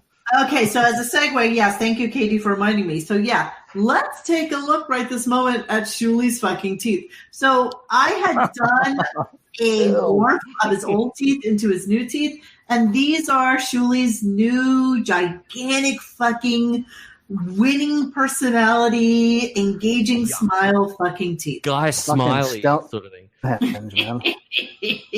Look at him. It looks like the fucking piano keys on a hairy keyboard. Like they're the most disgusting, vile fucking teeth. Look at them. Like a piano fell on him. He came up in the rubble. It's not even a piano. It's like one of those shitty Casio keyboards that you used to get. What is with this show and the veneers and the Sal teeth and the Howard teeth and they all get veneers. Yeah, it's all almost like trying to be like Howard. Let me get veneers so I make Howard feel better about himself. It's Al Calabro, not Sal, but Al Calabro. He's a dentist. You know what it is? They're all on air now, so their thought is that they need to look their personal best because they're on quote TV. I mean, it's not real TV. Howard loves to call it TV, but it's just a video stream for shitty fucking Sirius XM. But so this is 31,000 views. Yeah, this is what I think that they need to show that they. I mean, look at him. Look at this fucking picture, please. If we zoomed our show tonight, I think it would rival Howard's show today. Oh my god, absolutely. I'm not even kidding. And I used to drink the Kool-Aid, and I have no doubt we could rival his traffic. He spent an hour on Ham Hands. Think about that. He started the show right from the music. That's from 1994. I know, into a call from Ham Hands, which was so uninteresting even from the get-go that I just lost interest at some point within that time period, and I never went back to it. Well, Gary called Ham Hands today, and Ham Hands said, who? Exactly. Who's this? Huh? Who's this? All right, let's listen to the clip. And Howard, somebody contacted me the other day about a possible Tanner Mom animation series. Really? Yeah. Look at this. Yeah. Wow. That's great. Awesome. Some investor. Good. An investor wants to put money into Tanner Mom series. He's never heard the show before. He wants to put $1.5 million. Loves it. Right? $1.5 million. Awesome. And never been in show business. Doesn't he owns a car wash. Yes, Sin. So, yes, Stuttering John's veneer fell off on one of his teeth. And did it? I couldn't stop staring at it on the last show I was on with him. Actually, Simon City was on with me, and we could not stop laughing. Like, we just kept laughing and laughing. Oh, I got to talk about his show, man. You on that show, it's was he like stuttering and hilarious. lisping? He's like, And I can't stop laughing, and he gets so upset with me, like, after the show. He's like, dude, why? I'm like, John, I mean, you don't even have to say anything. I can just, when you say anything. Richie Wilson blew his big announcement by saying nothing. It was the greatest day of my life. I had tears, and did you see how angry he got with you through that episode? Oh my God, boiling. What was his announcement? By just real quick. Oh, it was, he was giving us a tidbit of information, and it was basically that Fred back in the day was, I guess, sought after Private Parts, and his agent was one of the Buchwald agents. Oh, he got boxed out of an opportunity or something like that. Or opportunities, apparently. And so it's information from, the mid 1990s. And it was funny because me and Richie both knew what he was going to reveal. And and even the day before when he told me, I was like, oh, wow, that's really fucking interesting. But then I slept on it and thought it really wasn't that fucking interesting. Oh, no, but it made the show. You said nothing. I was like, God, you're an angel. And he sounded violent near the end of the episode. He could not stop bringing that back up to you through the episode. Like, you've ruined it. We would die now, and he was really upset with me. I apologized afterwards because I felt really bad that we weren't more enthusiastic. I don't know what you were expected to say because it was the worst announcement. But isn't that the beauty of Fred Norris? No matter what the announcement is, because it's Fred, is going to make it just a little bit less interesting. Fred will give it the old. There you go. Yeah. There you go. Buchwald's like, oh, look, Fred, I had to block you. Howard doesn't want you doing anything outside of the show. There you go. Huh? There you go. There you go. All right, I see you have a lot of clips about the CBS camera crew fiasco. Okay, this is my second most hated okay, here we go. picture of Shuli. I hate this picture of Shuli. Yeah, that's awful. That's anything in the mustard jacket is just fucking vile. He should be covering up his head, not leaning it towards you, sort of thing. And that's okay. He just needs to be slapped around a little. That's all. Yeah. Oh, he needs his. I'd love to see him walk in the studio with bruises all over his face and a broken arm. I would be like, oh, someone beat the shit out of him. Thank God. All right, listen, guys. Just so you know, like I appreciate Stuttering John. He has been incredibly a friend of Gunk to us. So let's not. No, the disclaimer. I'll totally go in. I love John. I love John. I think his interviews and his presence on the show. He's on my Mount Rushmore of Stern historical. Here come the eraser phrases. I love John. And he loves you, Monique. I've never heard him say a bad word about you, not once. And you know what? I'm very helpful to John. I help him when I can. I go on the show when I can. And I don't want to. When I can. I can listen when you're on. I can listen to John. I don't mind doing it because I always find. Listen, you can goof on me all you want, and I love goofing on John. And he usually can take it. I mean, when he dyed his hair, I literally. It was bad. It was the worst Grecian formula treatment ever. I laughed so fucking hard, I couldn't control myself. And throughout the entirety of the show, it was really mean too. But it was I love it. He's like, stop. it. You're killing me. I'm like, I can't help it. Your hair is like orange. Like, I don't even know what to say. You didn't let it set enough. Just wear a hat, man. Just wear a hat. Just wear a fucking hat. Rod says 90s development deals were thrown around by networks looking for the next Seinfeld. 500,000 to $3 million was a big deal, Mo. Art got one. Wait, what are you talking about, Rod? For who, though? Shuli? I don't know what he's talking about. He just threw that up there, so I just thought I'd... Mo has to stop calling SJ Johnny. That's Arm's nickname. There's way too many Johns in my life. I'm sorry. They're all Johnny. That's all I got. You know what I was thinking? You know what I was thinking of before? Because I got Bon Jovi brought up Mad About You last Shuli podcast like 6 times, and I thought like every time we play a Shuli clip, we intersplice the Mad About You theme song while Shuli's talking.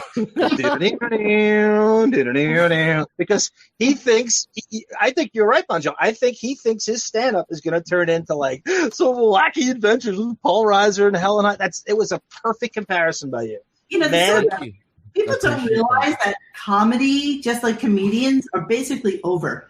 Like, honestly. Yeah. That era is right. The sitcom with the comedian with the developmental, that's gone. That is gone.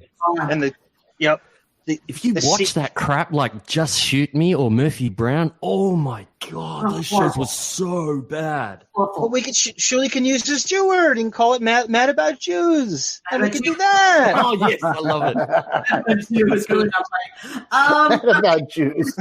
Can you imagine what Shuli has in his little book under his bed with all his ideas in it? If we could only get a hold of that, you're so right. All right, so let's talk about CBS camera crew fiasco because I have 4 parts on this. So what is it?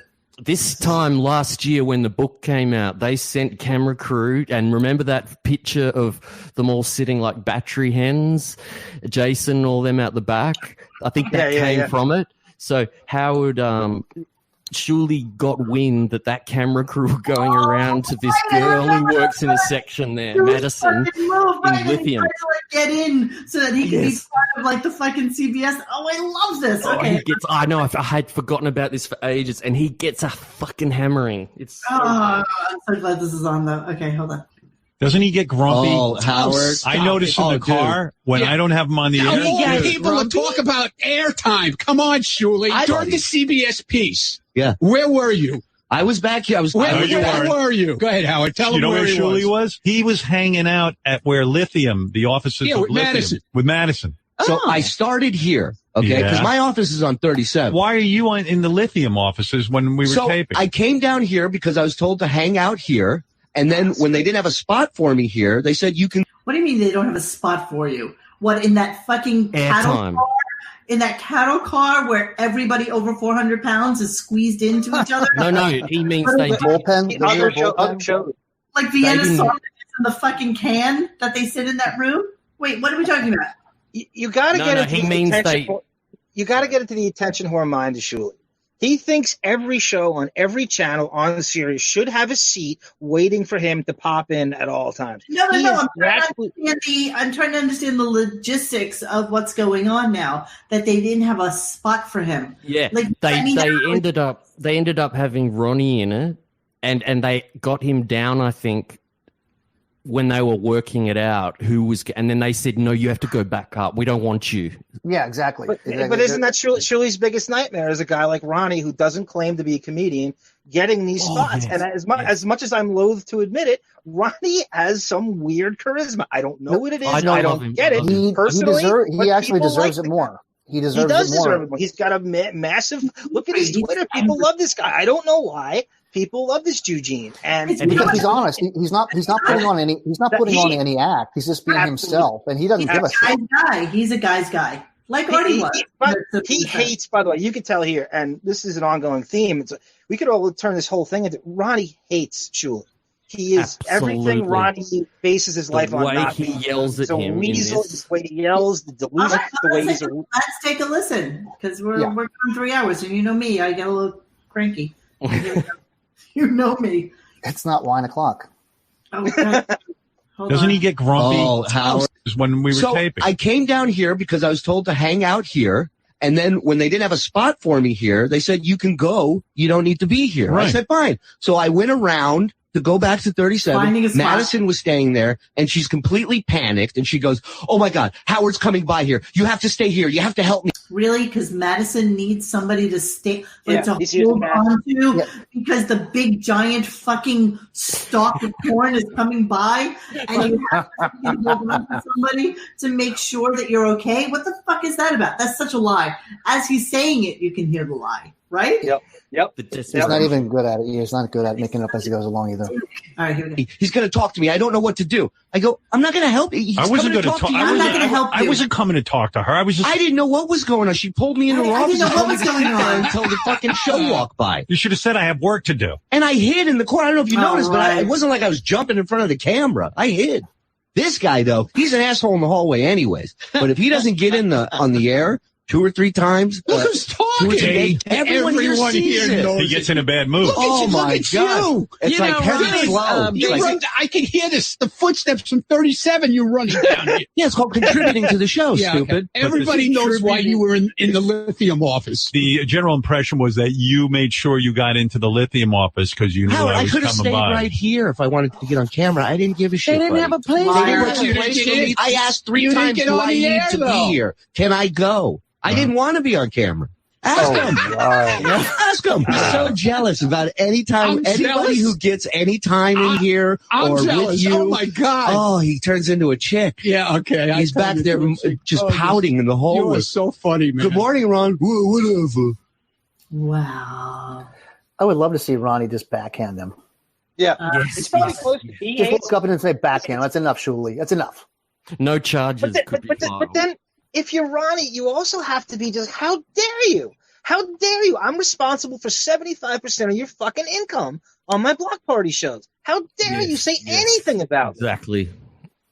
I mean, and Ronnie's really got him shook because Ronnie's not a comedian. He's not even really trying. He's just saying like really basic fucking Whitestone Queens, Eugene, the hitters, insults to him. And He's just Shuli saying- is collapsing on it. He just got it. I've never heard Ronnie laugh like that because he heard Shuli go, "I don't even want to be on the air. I don't even want to be on the show." And it was just, Well, let's continue. everybody knows. I'm loving this. Okay, let's go to part 2. Hang on. Yeah, great clip. Great clip. Here we go. But why Take were it you out in the hall. there? You just happened to be there. You were all of a supposed to sudden. go back upstairs. I was on my way upstairs. No, My you room go is through right the there. fucking I lobby. grabbed a drink You don't and go I all went the that way. way. You Her don't go office is that right way. by the break You room. don't go that way. You don't to even know what I 37. do. Admit it that you went there to get on the show. No. Because there was no spot for you No, here. I will not admit that. Yeah, I know you won't, but I know it's true. They told him there's no. Everybody back in the office knows it's true. They told him to go back up to his office. He Yeah. couldn't handle it, so he went. Exactly. He Wait a went the minute. complete Hello. opposite way There's a break room on 37. Why didn't he go to the break room on because he 37? wanted to be on the CBS Sunday morning. He didn't wait for the cameras to What, do you find think I'm a him. He went to fucking find the jerk? cameras. I got to tell you, Shuli, that's what everyone is saying, and I tend to agree. All right. You went the Come on, complete admit opposite it. way back. I up did. to It's your not the complete opposite way. If you want to grab a drink, the break room's No, right there's there. a break I room grabbed on the drink. 37. Madison's office is right there. She grabbed me and pulled me into her office and told me, "Stay here. Do Why not didn't you leave." just say I have to go to work? I did. And she Now, begged me to liar. stay Liar. there. Okay. Who's your Liar. boss, Madison or him? John DF says 40 more years of dues paying and Shuli will be king of comedy. Actually, I Hate Shaul says a very similar thing to that. He says being a comic for 23 years is a negative attribute when you haven't correlated into anything or making a name for yourself on your own. No, he is not on his own. Perfect. Let me just finish this clip and we'll get to it. Evidently, Madison. I'm still trying to figure out this route because there should be no offices where Shuli has Get to the go. wireless mic. Let's all go You right walk now. out, All right, you're there. thanks. I believe she wanted Shuli there. I just don't know what Shuli was doing back there. He was going back to 37. I was being a friend, and it will never happen again. By way of China. Now, I've got to ask John about this 37. So who's on 37? You've got, is this Mamet and Steve Brandano? Is that where they all are, do you think? As far as what is it again? 37th and Yeah, what? he's on the 30. Shuli's above, and he comes down. Oh, They're yeah, saying, so they- "What's I going on? think- Is Brandano there? The floor of the They- building, right? They had repurposed. How does The that go? guys that aren't on Personalities or whatever. okay, you know what? I'm gonna I wanna finish the part 3 and part 4 of this, and then I'm gonna go to the videotape of the CBS Sunday show so that we can actually take a look at it and see what was going on there. But I know that they have space on both floors because the last time, as you know, when I was there, they were all going upstairs to have a meeting. So I think there's meeting rooms up there and office space. And there was no room for Shuli downstairs because he came on a little bit later. And I think the news people were also upstairs. So he stayed upstairs where the news staff was after everybody there got fired or left.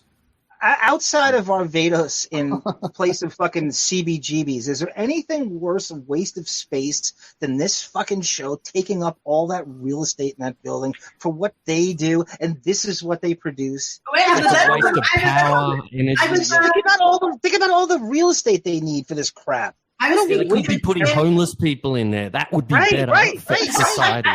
I was speaking to Tim Sabian one night, and he said to me that at the peak of their show, they had 90 people on staff. 90. Yeah, I don't know. What the hell is that 90. 90 people on staff. And I need to know, are you getting Tim back on again? Because I need to talk to that man. I would love to come on for 5 minutes and ask him some questions.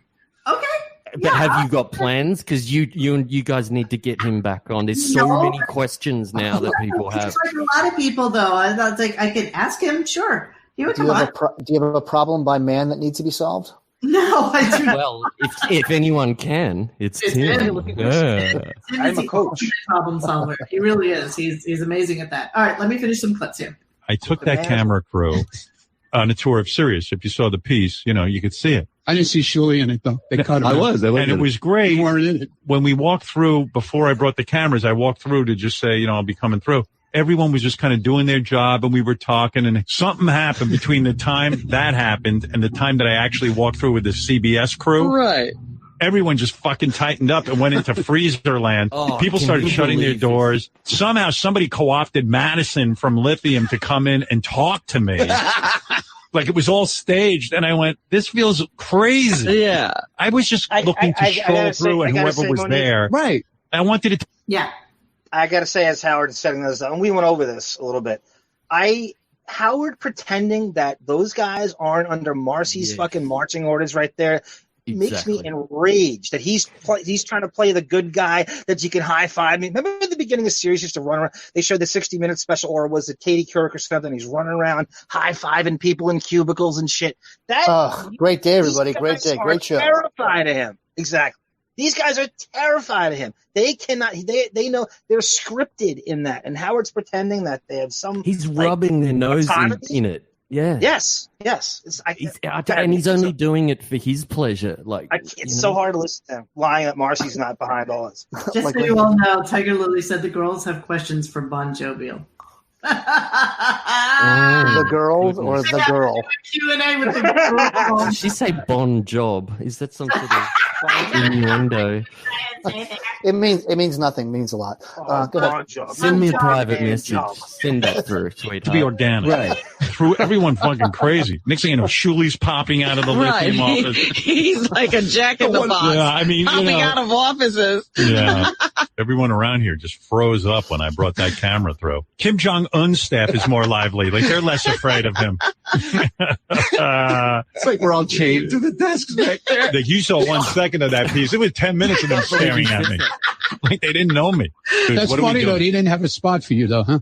I was in the piece, buddy. They showed footage of me and Brent in studio. You should watch the piece, or maybe your Alzheimer's kicking in, but you should watch it a little more carefully. Yeah, they told Shuli to go back up to his office, but he's so proud of himself. I've never loved Ronnie more than this clip. Great. He's spot on. I love it. Somehow circled around. I thought for sure you were going to zoom by Madison's office at 100 miles an hour. I'm like, there's no way he's stopping here. So you're happier now. You're in studio. Yes, they had your show. I'm thrilled. And I was thrilled that you never got in that piece. Shuli's such a fucking dick. All he cares about is that studio time. That's all that matters to him. He really think because he heard CBS, so he really thinks like Kevin James is going to be watching this. I need Shuli's my production company. That's the guy. He really thinks some. I'm going to get my pilot from this.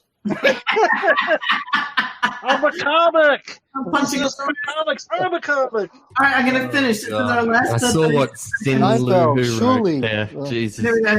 I was told to be there, and who told you to? Who's this, Madison? Yeah. Oh yeah, God, John's gonna love this bit. I swear to God. Here we go. When does Don? just play it. When does Dan come in? Nice of you to join us, Miss Madison. There you go. That's Don. a callback. Sorry. Nice one, Todd. There's space for Dan.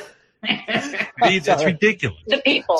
Too much photo. The people told me, and I was very excited. And Shuli was walking around, and he's a good friend of mine. Shuli has no business roaming around on the day that I'll be taking a tour.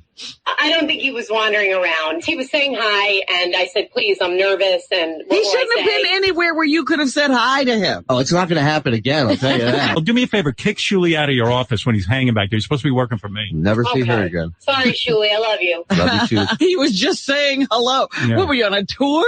He's on Oh, parade. She sounds like a freak. Rob, back at the start of that, John, did you hear the way she said, "Who told you to do that?" And she says, Yeah. "The people." Who do you think that is, John? That's Marcy. Every time you hear pronoun, not proper name, stumbles, and she doesn't know what to say. It's always she, they. It's always Marcy and Jeremy Coleman. Every time. All right, I'm not sure if I can get into the underdog disaster in 7 parts. I we could agree. just sum that up. With seeing who's this. But it needs its own show because it is phenomenal and bizarre. Like weirdos just staring off into the void of her bizarreness. I love it. It's like weirdos trying to play Jenga and they're trying First to off- don't remove that one too quickly. Well, Go slow. just to give you an idea, if Underdog Lady actually doesn't live that far from like where I live. Yeah. So there's Look always up. these. No. There's always these parades and events that. Well, she's based out of here, but she's local. I can do a better story on Underdog Lady than Shuli. So if Of course you could. Yeah, for sure. I'll be nice to her. Just We'll just pay her in Gunk. We'll pay her in Gunk coin. Oh my God, I would kill if you just like whipped out your cell phone if you ever saw her and started recording her. Well, And I then know we her. put it on. Well, we know her. She's not far. Like she lives in Lansdale. Never mind. She's not far. She's not far from where I am. Like maybe 20 minutes. Suzanne Muldowney, right? That's her real name. Yeah. Right. And she has no idea. She has no idea he's torturing her. No. She's like, Mr. Shuli. It's awful what he's doing. It's disturbing. I hate listening to that kind of shit because I know that he's just completely taking advantage of her naivete and her loneliness, and They think he's their friend, and if he left that show, do they think that he would ever fucking call them again? No. That's like Howard ever calling Marianne from Brooklyn when he leaves the fucking show. She'll be despondent. She'll jump out of her second floor Bay Ridge fucking hovel, wherever the fuck she lives. All right, I want to play this clip really quickly. Shaul on Pharrell, because I think Uncle Larry posted this on the website. And it's just Shuli being racist Shuli. So it's just the first opening lines of it. So it's horrible. Let me just play it real quick. Okay, it's taking its time. Blah, blah, blah, blah, blah, blah, blah. Random preview. Shake it up.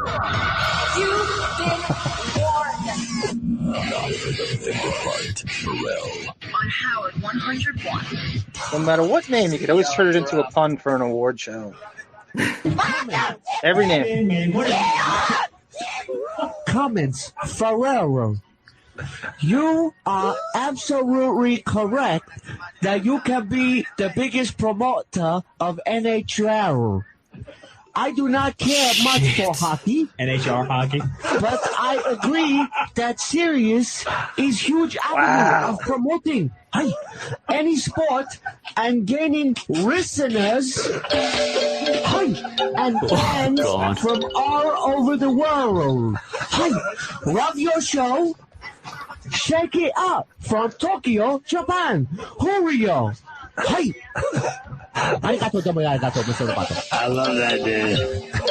He doesn't love it. He's told to love it because he's on Howard's channel. And you wonder why that show is no longer on air. Hey, Monique, can you get me the number for the Asian Defamation League? Because I'm about to call Guy Aoki.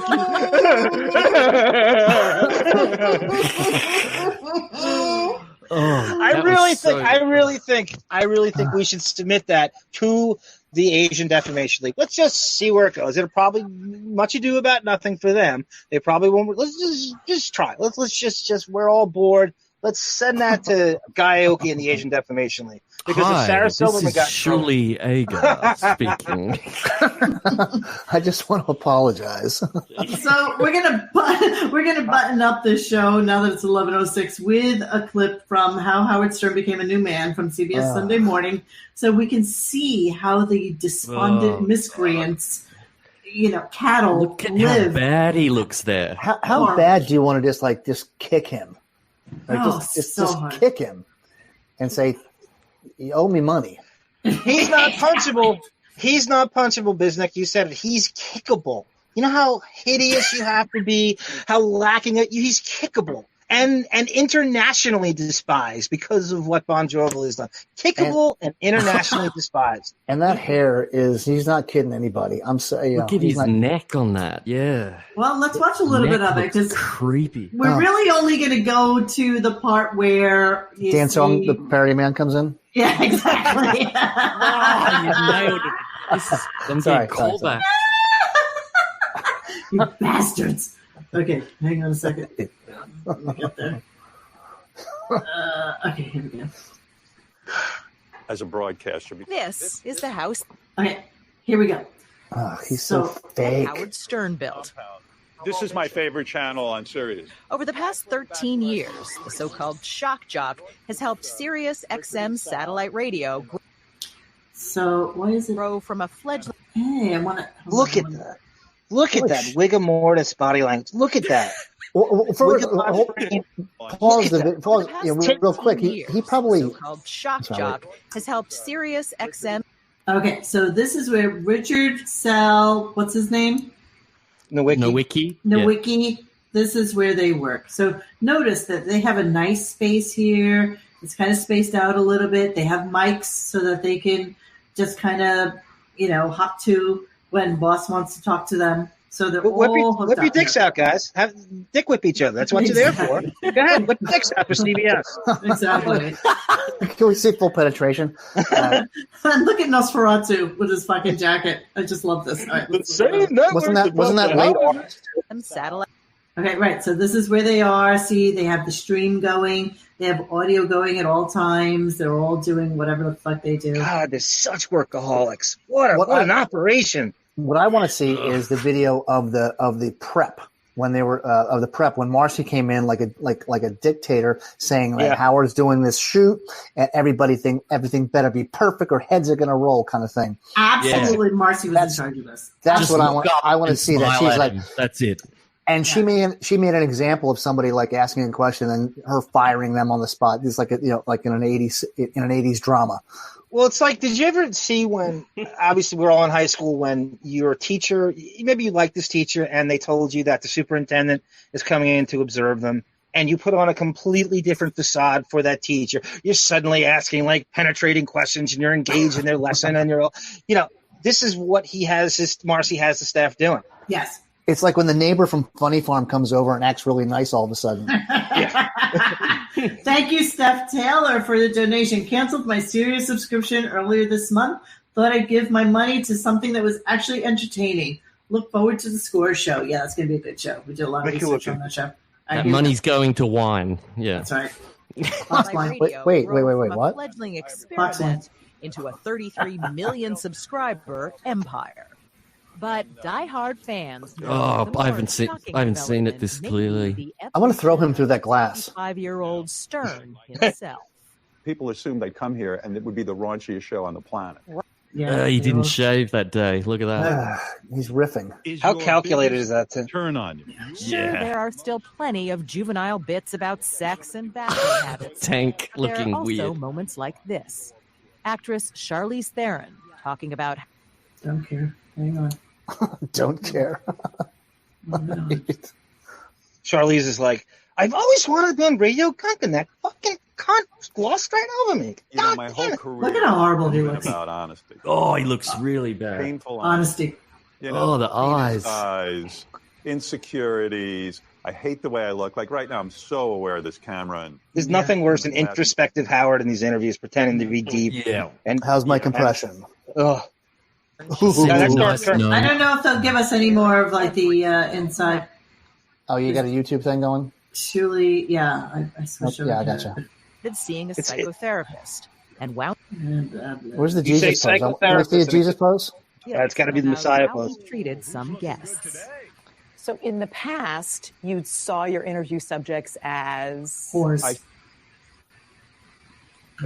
Targets for human liquid balloons. Beautiful note. Let's move on. that Robin Williams thing really, it still bothers me. The lie that he told the internet. It still bothers me. Don't let it bother you. Yeah, John, it was awful. Makes it about him. It's so pathetic. It's so trying to get in the headlines. Yeah, of course. That's all it's about. Well, he's trying to say he thought he could save his life or something. If he'd talked to him, he would have saved his life. Right? Yes, he made up a fictitious interview. He made up an interview that never happened in a year. The last time he spoke to Robin Williams is 1986. It never existed, and he facilitated this lie, and 10 to 15 different major news sources picked up on this. Well, first off, he did a great episode on that. I remember that, John. That was awesome. When Robin Williams died, he probably called his core team over to do a roundtable on how he's going to make an organic bit out of this that's going to go viral. He's not good at doing this clandestinely. He's just not good at it. He's just bad. Think about it, but he trotted out his corpse to sell the worst book ever written in the history of literature. It's so dishonest. Yeah. Shuli show. I am Siler. Just wanted everybody to know Richard Tucker just put a link to Todd Packer's collection in Shuli's Hate Show video part 1. But everybody should know. Thank you, Richard Tucker. So is Richard Tucker Todd Packer? Am I confusing something here? Don't think so, but if he is, support Todd Packer, however you do it, however you find him. The legend. He's the best. He's a Stern clip legend. Hits the couch. He knows I'm just trying to see if there's anything else referring back to. Does Julie pop in the picture somewhere? I think, he said he did, so let's take a look-see. Trying to find out. Here he is. Really? It gets 1 second. He's compiled his favorite interviews. I was there. Yeah. I was in it. 2 seconds. That's an IMDb credit. Exactly. CBS Sunday morning. If he doesn't use him, Beth will. So what do you say to those folks who dismiss you as this vulgar guy? That's who I am. I'm not going to read. He's such a cunt. Fuck. He doesn't deserve. Blah, blah, blah. Yeah, and that's not surely being filmed by that crew. That's old footage. So fuck him. Exactly. And so he was so proud of himself that he made it on air. But meanwhile, Ronnie had a whole segment with the Newlywed Game or whatever it was that they played. So I don't know why he was. Okay, here's. Okay, so you saw the way the rest of that staff was in that. Look at them, and they're all pretending to work. All right, look at that space. This is what goes on. This is where everybody works. You can see Marcy's behind the camera, just like pointing at people, just like. Who's the guy closest to the camera, John? In that shirt there. That's I believe. I'm just kind of going on. I know his profile better. I believe that's Mike Trainer.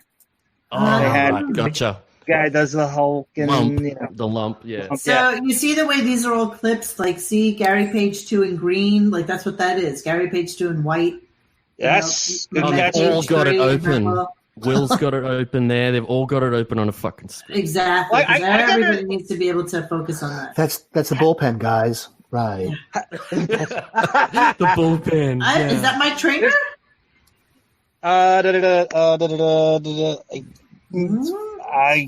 Fat face Fuckington. It looks like Trainer and Benji had a kid. I don't know who this guy is. Them. I don't There's think a lot of people we don't know. That's the thing. Okay, his IMDb says intern number 5. See, so there is a girl there. That's Wilding. There's a girl. Look at how they're all crammed in here. That's that other one that's never on, but we hear his name. Yeah. Yep. Look at Brent's workstation. It's like Brent. Look at that. Look at how they're squished in. That's the guy, That is John. Derek weird. Jones in the middle. That's the guy John knows. What a dick. Pretending not to. And that's Wilding. And then across you got Mamet. You know, what's curious to me, I wonder if Why they do we did- know anything? I hate that we know anything. I hate that we know. I wonder if they squoze them all in here because it looks kind of weird, you know, that they would be sitting that close to each other on a consistent basis. I've With seen the more other comfortable side- workspaces in Indian call centers. Yeah, no shit. And No, like seriously, these not even kidding. Yeah. It's an Indian culture, but they have half the building. So why does it need to, in this day, you know, of social distancing, this is the absolute, you know, sacrilegious to all, but like he's got them because they look more studious, you know, There's like you 12 look more people in diligent. that bullpen. It doesn't look right. They shouldn't have done it like that. They should have This was- separated them a bit more. It And looks have them fucking scurrying around. awful. Yeah, if you wanted to put it in an act, have them scurry around. This was probably Yes. they probably had a staff lottery who could be on the who could get 10 seconds on air. 60. Oh yeah, Yeah. whoever pays the most money would get on air. Yeah, whoever gives us the most ass. Here's another team of people who are doing the TV thing. What a Oh, waste wow. of everything. Jesus. Waste of resources. That looks pretty Waste. cool, actually. Here's what's funny. Joe Rogan has one still camera, Yeah. maybe two in his studio, and one producer. It's a 2-person operation, and he does more traffic and generates more money than this fucking show. Well, this And is what you better get. get- The wealthier you are, the more you can, because he can. That's the only Oh yeah, that answer you costs have. nothing. His thing is- he can. nothing. Whatever he says, he goes, well, as long as it's expensive, you know. Yeah. Well, I mean, that proves that he gets his salary, and then there's that, and it doesn't matter what he does, so they have to use that money. So And he's going to get his. And he wants to say, Go ahead. I have this many people working for me. Yeah. As opposed to like, It's all well, for you know. It's like It's all working. aesthetics. It's like working for the fucking Pentagon, and you buy like $200 fucking toilets, and then the next year or 2 years from now, you have to sell those toilets and buy new toilets. Because if you don't buy new toilets, then your budget gets slashed. Because obviously you don't need the fucking money. Yep. So Yes, true. yeah, so Howard's like the fucking Pentagon. I mean, this is how he works. So yeah, I just wanted to highlight that out so that you could all see, you know, what Yeah, he's. it's Okay, great. I And mean, John, here's him John, walking through. John, that guy was Mike Trainer. I looked it up. You're right. Is it him? Yeah, Brilliant. we never Definitely. get a great look at him, but he does look like that. I wasn't. Oh, it's him. totally 100%. Okay. So let's finish his walkthrough. Hang on. Seems like a. So now this is when he's walking through the rest of the. Howard Stern. Declawed, maybe, but sharper than ever. Okay, so that's the fishbowl. The last time I was at Sirius. Okay, Hang on. Okay, so right there is the fishbowl. That's where a lot of people do like musical things and like acoustic jams and stuff like that. And the glass is really thick on that wall, and so no sound comes out of it at all. And then And this is bulletproof, probably. yeah, and this is the stairway that goes upstairs, and that's the 38th floor. So that's where I saw everybody going up the stairs to go to their meeting. So that's their second level, and that's where Howard also has his people on the left-hand side there. So a lot of people work out of that area as well. And that's the reception area right here, and then that's the elevator to come into Sirius, and then Howard's offices and his whole compound is over here on the left-hand side, and he has that whole side of the entire fucking office is all him. Monique went to Sirius and saw the Wu-Tang Clan in the fishbowl. Midlife crisis. Fucking King Tut. Keep him coming. Ah, Jesus Christ. Victor Bono. Exactly, Victor Bono. That's amazing. That's perfection. For Christ's sake, he's like Buono and doing King Tut for crying out loud. Can I ask Todd a quick question about Shuli at a live concert before we Concert? go? Sure. Yeah, please. Concert gig, I guess. I was going to ask you, if someone was actually a Shuli fan, do you think that the show you saw they would be satisfied with? Does he cover Stern stuff? Would you be happy if you liked him? Does that cancel itself out? If he just took questions about Howard? He doesn't talk about Howard. If you he liked tries him. to. Okay, so before I left, there was some people coming in for the second show. So there was 2 shows that night. I went for the early show.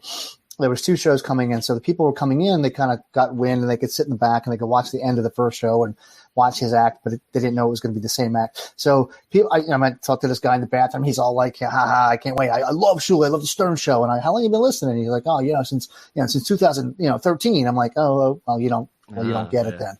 Yeah. So he doesn't talk about Howard at all. And privately on the side he did, but not to the audience. To the audience, he talks about how he's got married, he has a child, he's Jewish, and he smokes pot. So I thought I would end this show with actually something. Wait, Monique, before you do, what's one person? Can I ask you a personal question? Mm-hmm. Who, me? The Stern staff in that together working. How similar is that to you and Ed Levitt? I saw that. You saw that. I saw that. I don't. Nobody gets that, but okay. I've never heard of it. It's a callback. It's a callback. That's probably funny. That's Monique's Me Too business. That was my first Me Too moment. I had a disgusting coworker named Ed Levitt who was like just this perverted, gross. Another horny old Jew. Wolfman Jack with like dark sunglasses, blow dried, pushback hair. He was vile. I could see him in my mind's eye. Did he say? Did he say greed is good? He wishes. Actually, he was such a loser that the company I worked for, the first time he broke making 6 figures, he bought himself a new car and put the name of the company as his license plate. You loser getting it. Was it a Le Car? It was like an IROC or something. I mean, I'm going way back. It was horrible. Classic Levitt. Levitt. I just want to shut up, John. I just want to end the show with something Shuli did that was actually funny. So I'm trying to. How does this happen? I know. No, we don't need it. So did I answer Bon Jovial's question? Did I answer Bon Jovial's question satisfactorily? Sort of, but I was just quickly. If you were a fan of Shuli, would you leave the gig going, "That was a good show"? Do you think that's what happens for fans? Absolutely. No. It was like if they are a fan though of him. I don't think you're a fan of him. You're a fan of Howard, and you're going to see him, and you're thinking that's going to be funny because you might think he's funny on the air, but no, it was. I'm not trying to be play into our show here, but it was shit. Yeah. It was absolute shit. I'm sure all 12 people that were there agreed with you. But yes, can I just say that he did do a funny, and the funniest thing he ever did was the Brent is lying thing. Yes. All right, we'll give him that. Found that to be amusing because I fucking hate Brent so much. And yes, everybody who said that we should do a show reviewing his Twitch show, brilliant. I would love to do it. I just need to get a hold of some video other than Caitlin doing yoga. It'll be really steamy. That's a visual that nobody really wants. Yeah, can we get the audio of his Monique, show? I was in the military. Oh yeah, you'd be unlistenable. So just a little bit of Brent is lying to end our show with because I thought it was kind of humorous. All right. The other day, Brent came in and made the big announcement that he and his wife, Caitlin, are now swingers, full-on swingers. They're not soft swingers. They're I hate it. swingers. Look how he runs in. Brent came in here, not bragging, but just saying, look, I'm now in the swinging world. I want to share that with the audience. And I was grateful for that. Shuli, you came in and said you didn't believe a word of it, and you thought Brent was full of shit, and it caused some fireworks. But you got to hear this. What? Shuli goes to the wrestling event, Robin. Mm-hmm. What is the sign you were holding up on TV? Saturday night, I went to Ring of Honor at Madison Square Garden.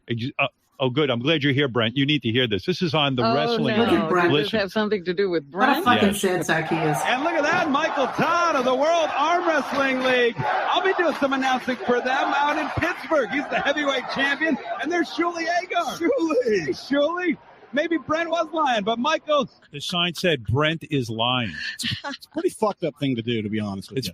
I fucking hate Brent more than life itself. Right. Shuli didn't even get it in the shot there. He's leaning over. He's such a dope. And then here's the other one. Oh, I see. Hold on. Here we go.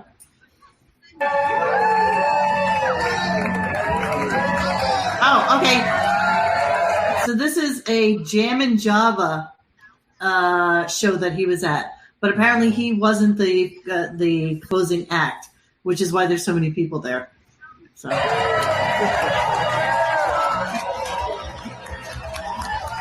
Oh, God. Just parlaying it on to try and get anything.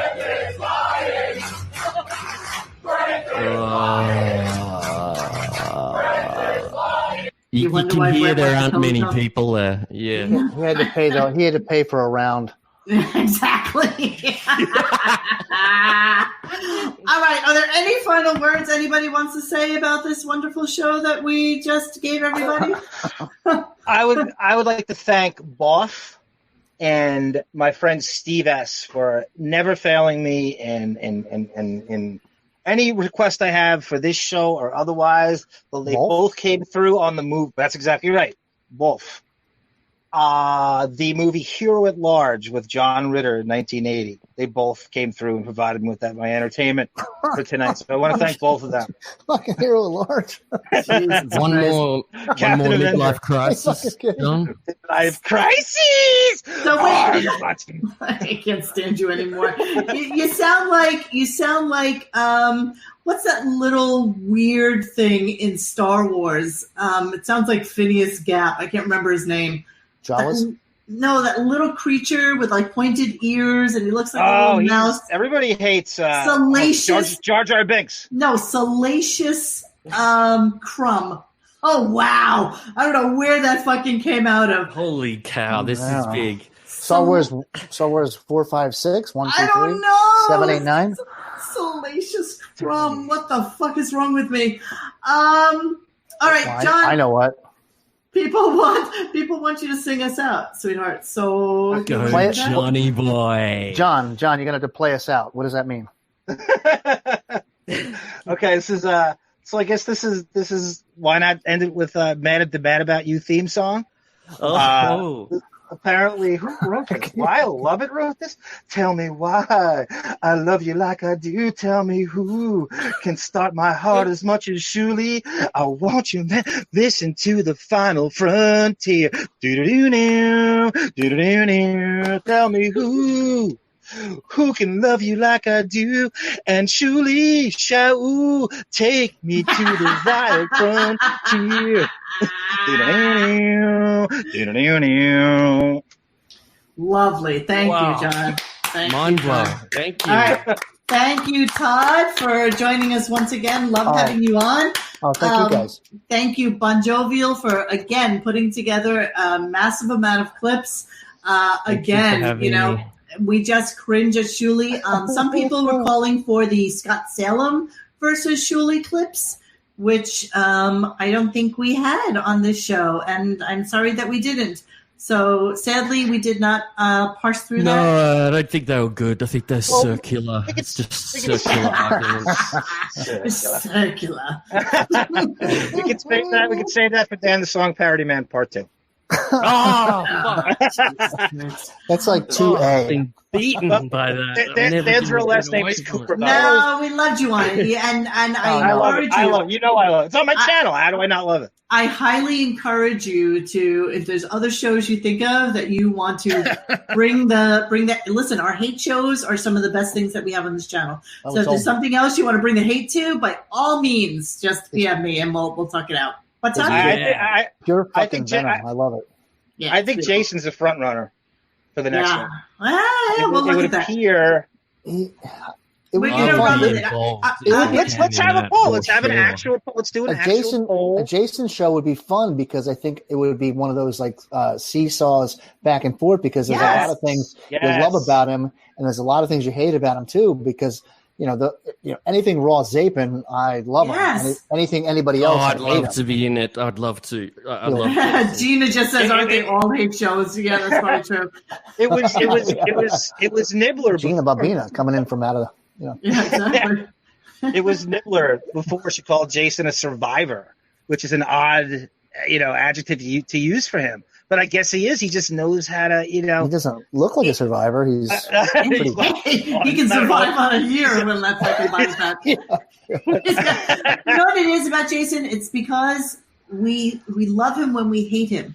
because he's a rat. He knows, he knows what he's doing. He knows exactly what he's doing. Yeah, but he's a weird hybrid of what Stuttering John was supposed to be on the show, which is like to rat people out. And also he's a producer. So I'm not really sure. A lot of people like Jason, and a lot of people can't fucking stand him. Well, he also came in when the show was at its best also and kind of stayed on. So he's kind of legacied where he has the best of both. And he was smart enough to kind of adapt to what the current state is. He knows exactly. He knows exactly what he's doing, and you can't really hurt him on. You see, by the way, it's true confession. When he did that metamorphosis, I was very close to telling my psychiatrist that I wanted to go on Lexapro because I thought he was walking proof that shit worked. I really needed a boost in my mood, and I wanted. I don't know. I was gonna get the Lexapro, and I was gonna break it up into 8s and become like the George Young. I don't know that you should be telling. I believe you, man. I totally believe you. Might be something with TMI, but okay. All right, we're going to end the show. Make sure, listen, our last live show for the month of May is going to be KC.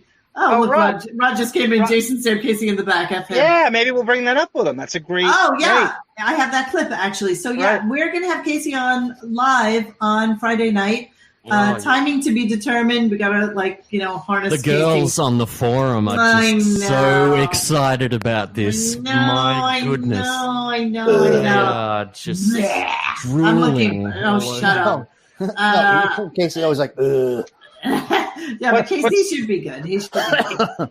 He's become our friend, and he's a great guy. He is all to charisma that Shuli's not. He is the Channing Tatum of Jefferson. Nice one. Nice. I told this in a text thread. I said there are we're such a hateable. We're such parasites, and we're such we hate everybody, and everybody hates. And some of these Stern fans are some of the worst people you ever want to meet. They hate everything and everybody. The only beloved people in the history of this show, you got Beetlejuice, you got Billy West, you got Sour Shoes, and I think I might actually throw Casey in the mix there in that foursome. Yeah. Yeah. Who hates Casey? Cool, Johnny boy. All right. Well, stay tuned for that on Friday. That should be a lot of fun. And like I said, it's probably our last live show for May. We're going to record a couple of shows next week, and then we'll go back to some live shows in June. So let's take advantage of the fact that we're all in lockdown and we can provide some content to you guys. I am also thinking about doing something when Howard is on vacation next time. So I'll talk that through a little bit more when I have it fully fleshed out. But what I'm thinking of doing is a live call-in show Monday through Friday for like an hour and a half, just something really silly. And whoever wants to participate can participate, and we'll just, shoot the shit and talk about things that are going on in the world and in the world of Howard and anything else you guys want to talk about. Yes, Rodney, Hank is beloved. We know that. All right, guys. Take care. Good night, everybody. Thank you, everyone, for participating. This was a great show. Great turnout on the chats. You guys were amazing as always. You're always bringing it funny. I love to re-comment them. I love to. Love it. Good. I hate when it gets buried in the chat, so I like to. It's the best part about reviewing the show when it's on repeats because you can read all the comments at the same time. Holden Dalton was killing it tonight, by the way. He was bringing it. I wonder who that is. I loved it. Yeah, and so is Gina Blobin. I think that's Molly Ringworm, Gina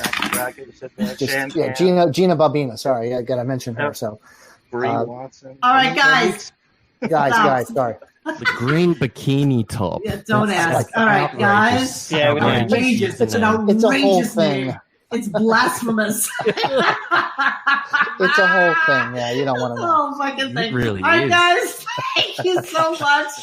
And have a great night. And we'll talk to you soon. Bye, all. Ready to go out. Ciao. Ciao.